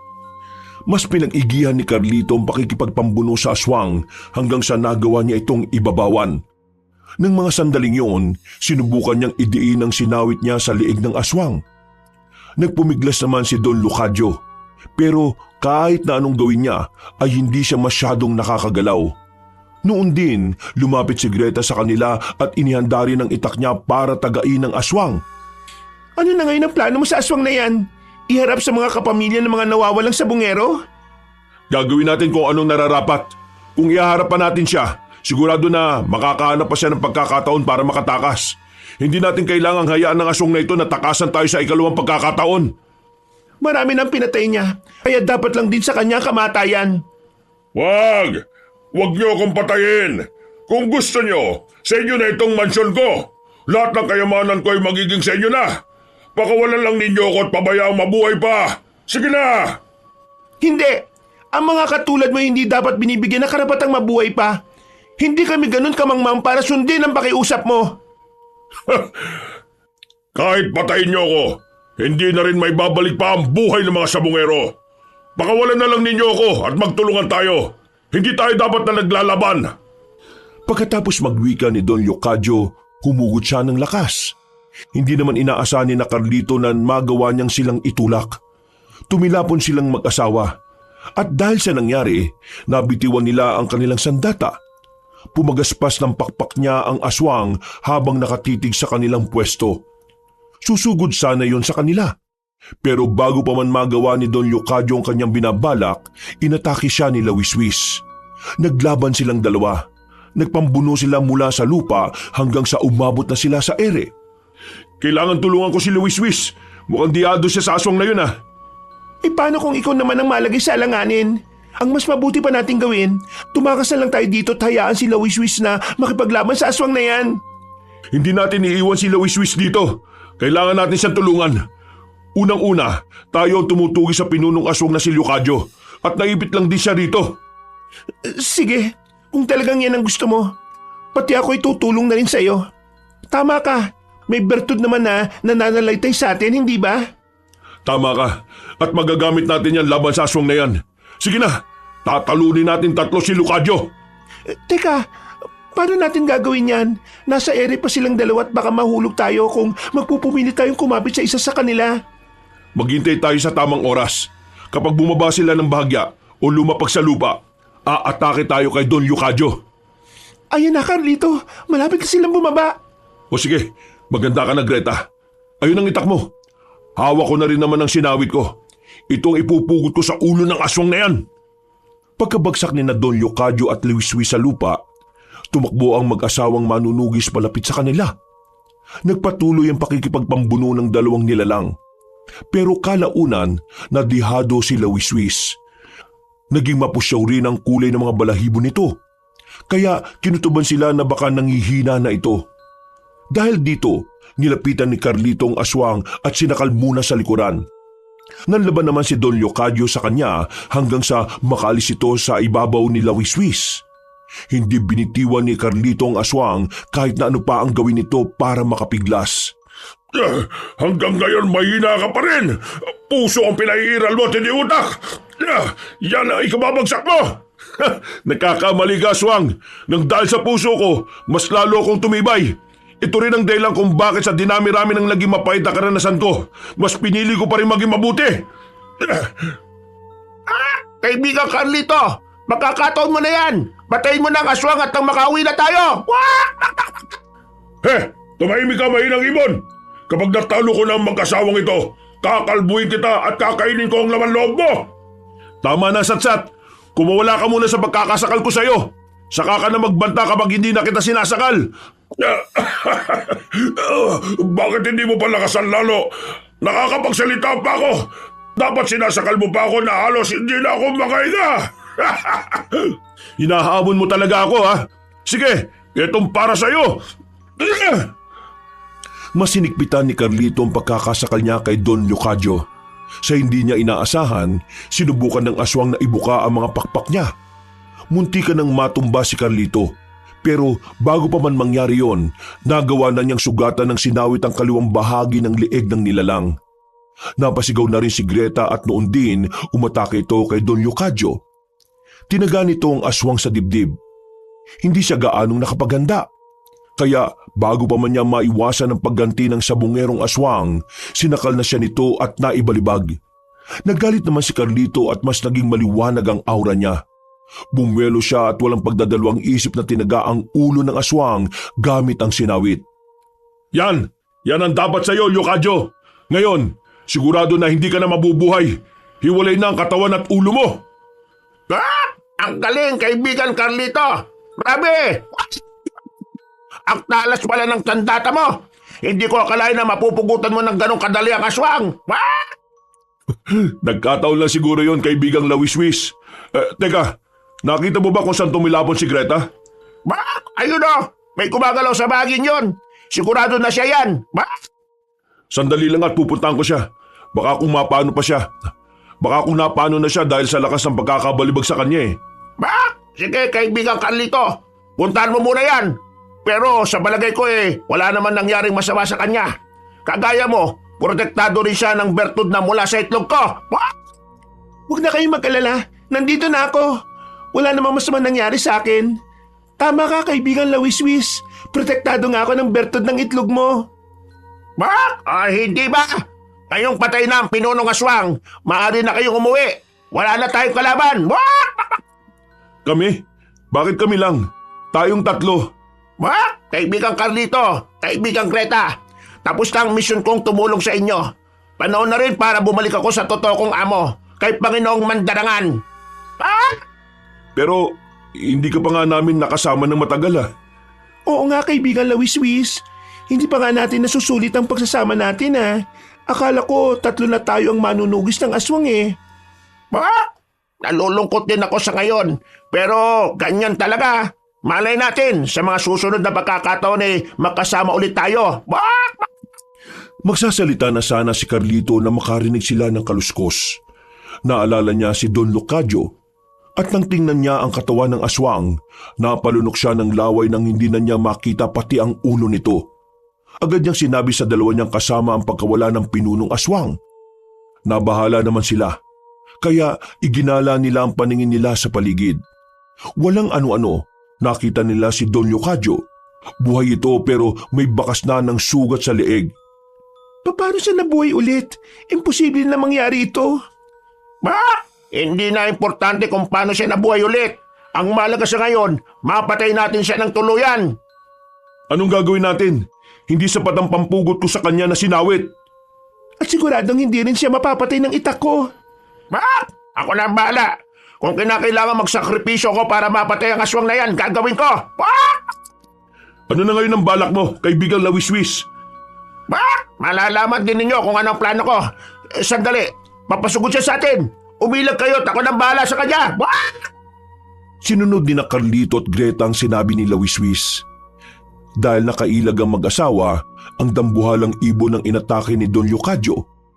Muli silang nagpambuno sa isa't isa. Pero ng mga panahong yon, mas nagliwanag ulit ang mga balahibo ni Lawiswis. Habang nakamasid sila roon, kinutuban ng hindi maganda si Carlito.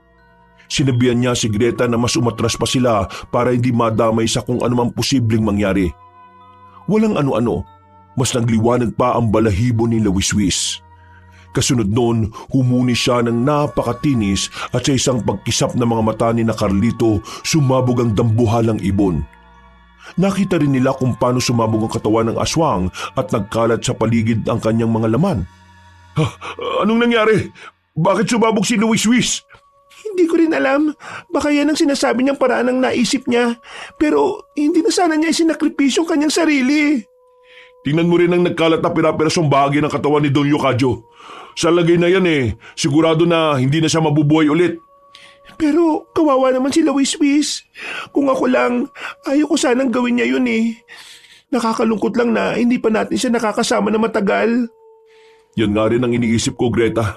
Sayang, talagang ipinahiram lang siya sa atin para matalo natin ang aswang na yan.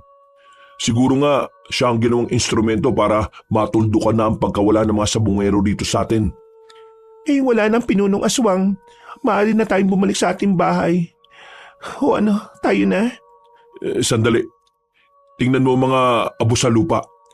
Sigurado na yan ang abo ni Lawiswis. Teka, may itlog. Baka mula kay Lawiswis yan. Kunin natin at iuwi. Sige, sana'y mapisayan pagdating ng ilang linggo. Sana rin kamukha ni Lawiswis at nang hindi na tayo mangulila sa kanya. Maraming salamat kaibigang Lawiswis. Salamat sa pagtulong mo. Lalo na sa naging sakripisyo mo para mapatay ang mga aswang na nandito. Kung saan ka man naroroon, sana maging masaya ka na. Nang mga panahong yon, napagpasya na mag-asawa na iwan na ang lugar na yon. Alam nila na walang makakatuntun dun.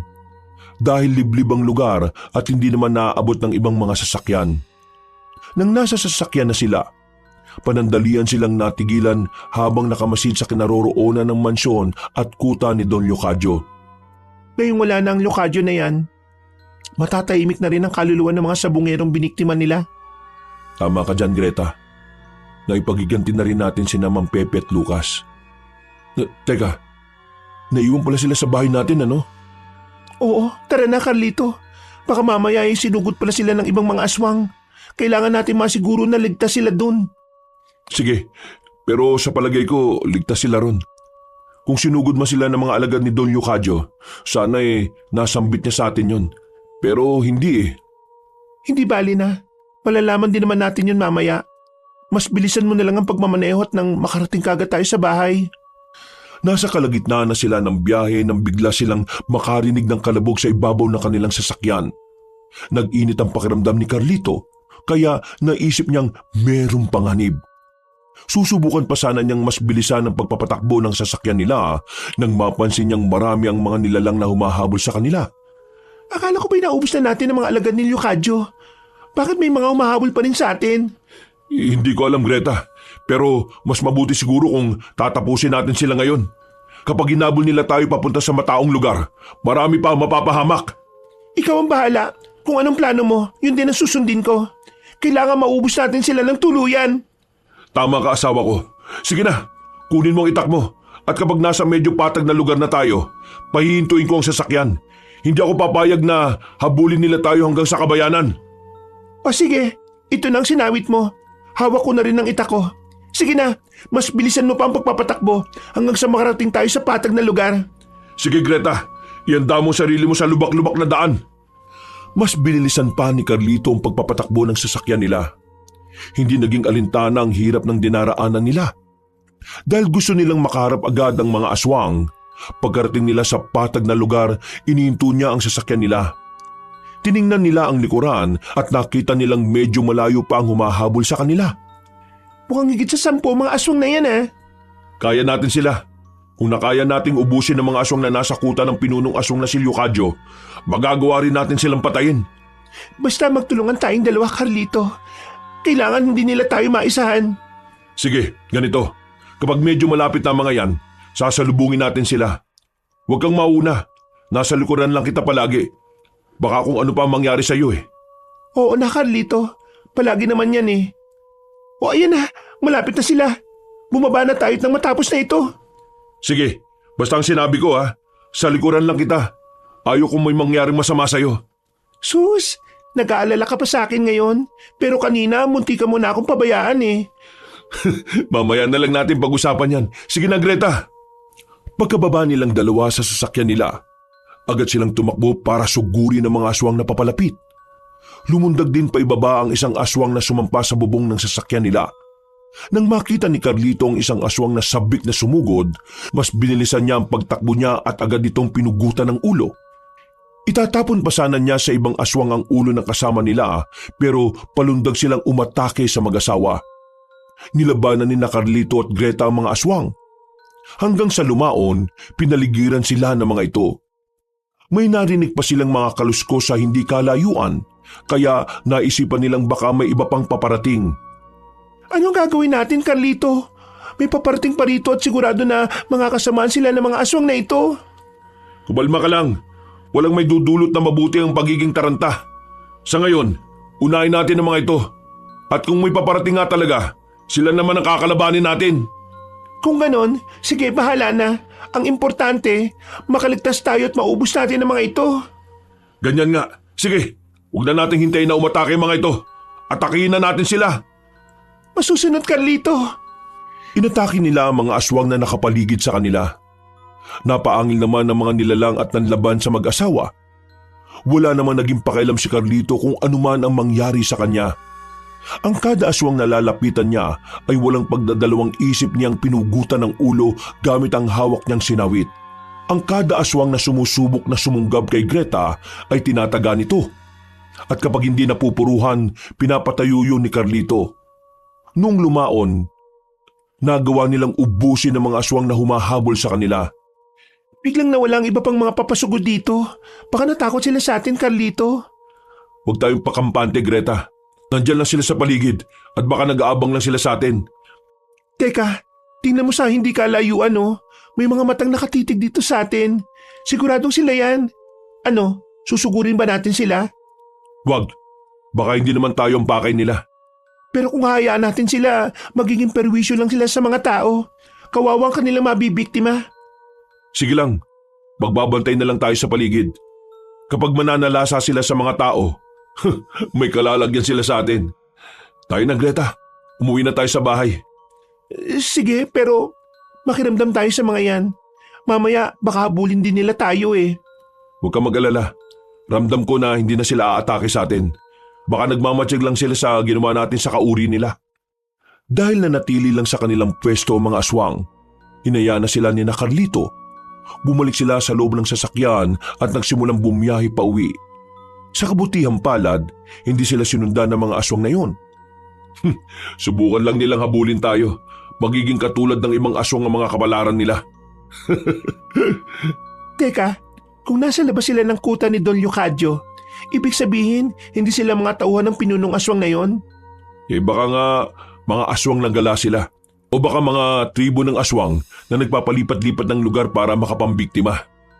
Sigurado ako na dahil sa nakita nila, mag-aalangan na silang mambiktima sa lugar natin. Hindi nga sila makalapit sa atin kanina eh. Kaya nga, paniguradong lilipat sila ng nakabahagang kanilang mga buntot. Mga duwag eh. Ikaw ba naman na makaharap sa mag-asawang manunugis ng aswang kung hindi ka mataranta eh? Ngayong namatay na ang pinunong aswang na may pakana ng mga nawawalang sabongero, siguradong hindi na mangangamba mga tao. Hindi kagaya noon, aktibo sila sa pandurukot. Takot ang lahat eh. Kung hindi dahil kay Lucas, hindi natin malalaman ang patungkol kay Don Leocadio na yon. Akalain mo yon? Ang mismong aswang na pinatakas natin dati ang magiging kalaban natin. Kaya nga eh. At ang nakakatawa pa roon, mas mayaman pa siya sa atin. Ikaw ba naman, gagawing aswang ang mga simpleng tandang, kaya magiging mabangis talaga. Kaya sigurado ang panalo niya. Sa bagay, mabuti nga't nagawang talunin ni Lawiswis ang mga yun eh. Kung hindi, baka pati mga laman loob natin eh pinagpipiestahan na nila. Hayaan mo na, ang importante ligtas tayo at buhay tayo makakauwi. Nang nakalis na sila sa liblib na baryo, itinuon nilang dalawa ang pansin nila sa daanan. Pagdating nila sa kanilang bahay, agad nilang inusisa sina Mang Pepe kung may nangyaring masama sa kanila. Ibinalita rin nila na namatay na si Don Leocadio at si Luiswis. Sinabi rin nila kay Mang Pepe na nakumpirma nila na ang nasabing aswang ang siyang utak sa pagkawala ng mga sabongero. Ano na ang plano nyo ngayon, Boss Carlito? Balak ba ninyong magsimula ulit? Wala na kasi talaga tayo mga tandang eh. Namatay rin nung nakaraan yung ibang mga manok natin. Kung ako lang, gusto ko magpatuloy. Ngayong wala ng banta sa mga sabongero, magiging kampante na tayo. Kung gusto nyo magpatuloy, boss, kasama nyo ako. Gusto kong ako pa rin ang mga alaga ng mga manok ninyo. Maraming salamat talaga, Mang Pepe. Hindi mo kami iniwan ni Carlito. Namatay na mga manok natin at tinabol na kayo ng mga aswang. Hindi pa rin kayo nagbabago. Ako po, gusto ko din sana magtrabaho sa inyo. May karanasan din naman po ako kahit papano eh. Sa katunayan, ako pa nga pong nagpapainom ng dugo sa mga manok ni Don Leocadio dati.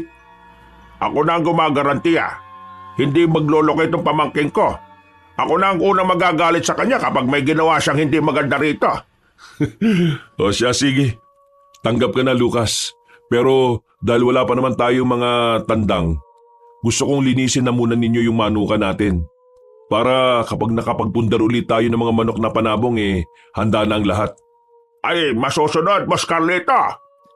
Ako, ang gusto ko, kapag nanalo tayo sa susunod, magbibigay tayo ng donasyon sa mga bahay ampunan at paaralan. Sa paraang yon, nakakatulong tayo sa kapwa natin.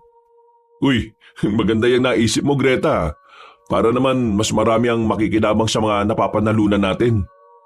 Kahit na wala pa silang mga manok na panabong, sinigurado nilang handa ang manukan nila. Makalipas ang 2 linggo, natuwa sina Carlito at Greta nang malamang napisa ng itlog na nakuha nila sa abo ni Luiswis. Lalo pa silang nasiyahan na makita ang sisiw na nagmula sa itlog ay kawangis ng maywagang tandang na minsan nilang inalagaan. Pinangalanan nila itong Kokok dahil yun ang madalas niyang huni. Makalipas ang maraming taon, "Ano, handa ka na ba?" Handa saan?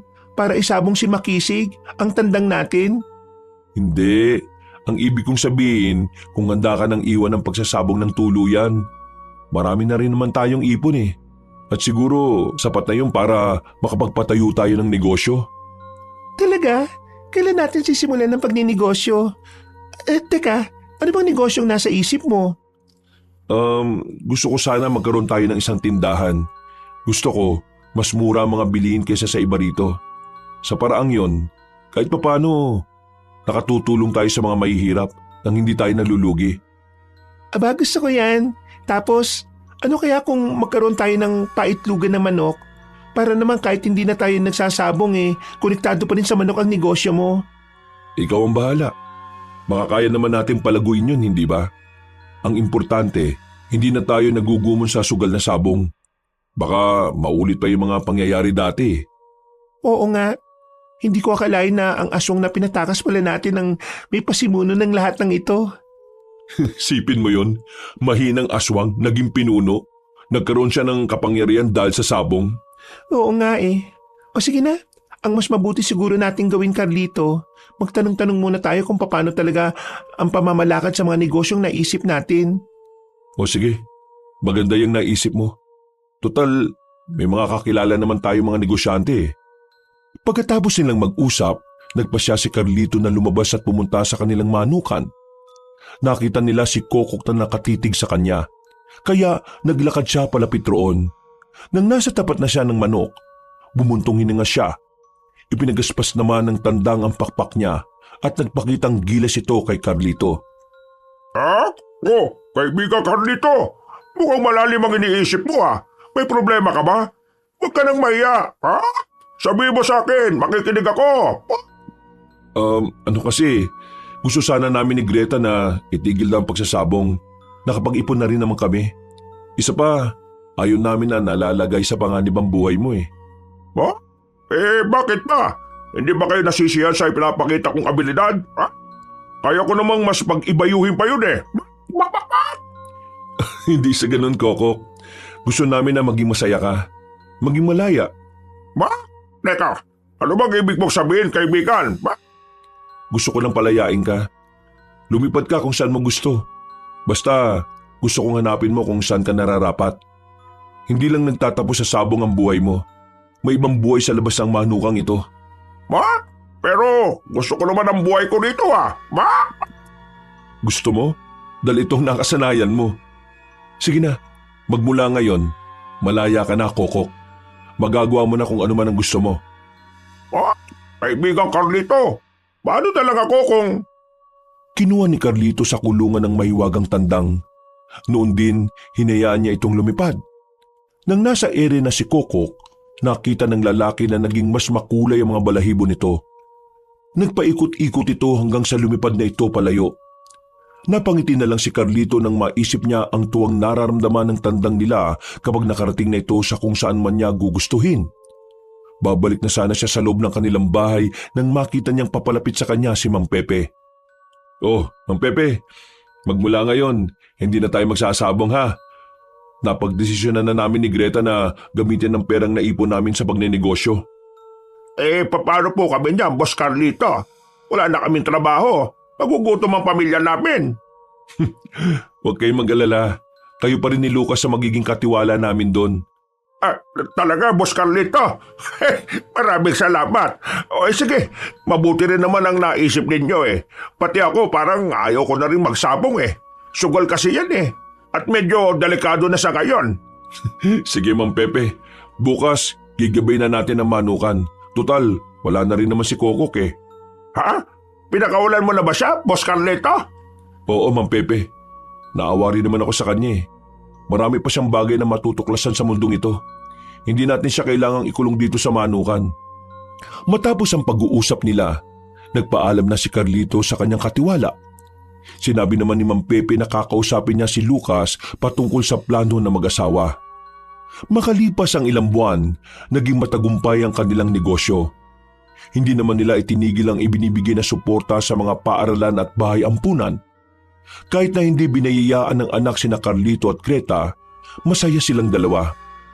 Alam mo, kahit na ganito lang tayo, kontento na ako. Nakakatulong tayo sa mga kapwa natin. May mga batang nakakapag-aral at mga taong nabibigyan natin ng pag-asa. Kaya nga Dati, ang nasa isip lang natin ay mga sarili natin. Kung paano tayo mananalo sa sabong at kung paano natin gagastusin ang napanalunan natin. Iba pala ang pakiramdam kapag sa mga makabuluhang bagay na pupunta ang pera mo, no? Kaya nga Kaya nga nung mapagdesisyon na natin magnegosyo na lang, alam ko na yun na ang pinakamagandang desisyon natin. Oo nga, Carlito. At hindi ako nagsising iniwan natin ang pagsasabong. Ako rin. Basta kasama kita palagi. Alam kong tama ang bawat desisyon ko. Wakas,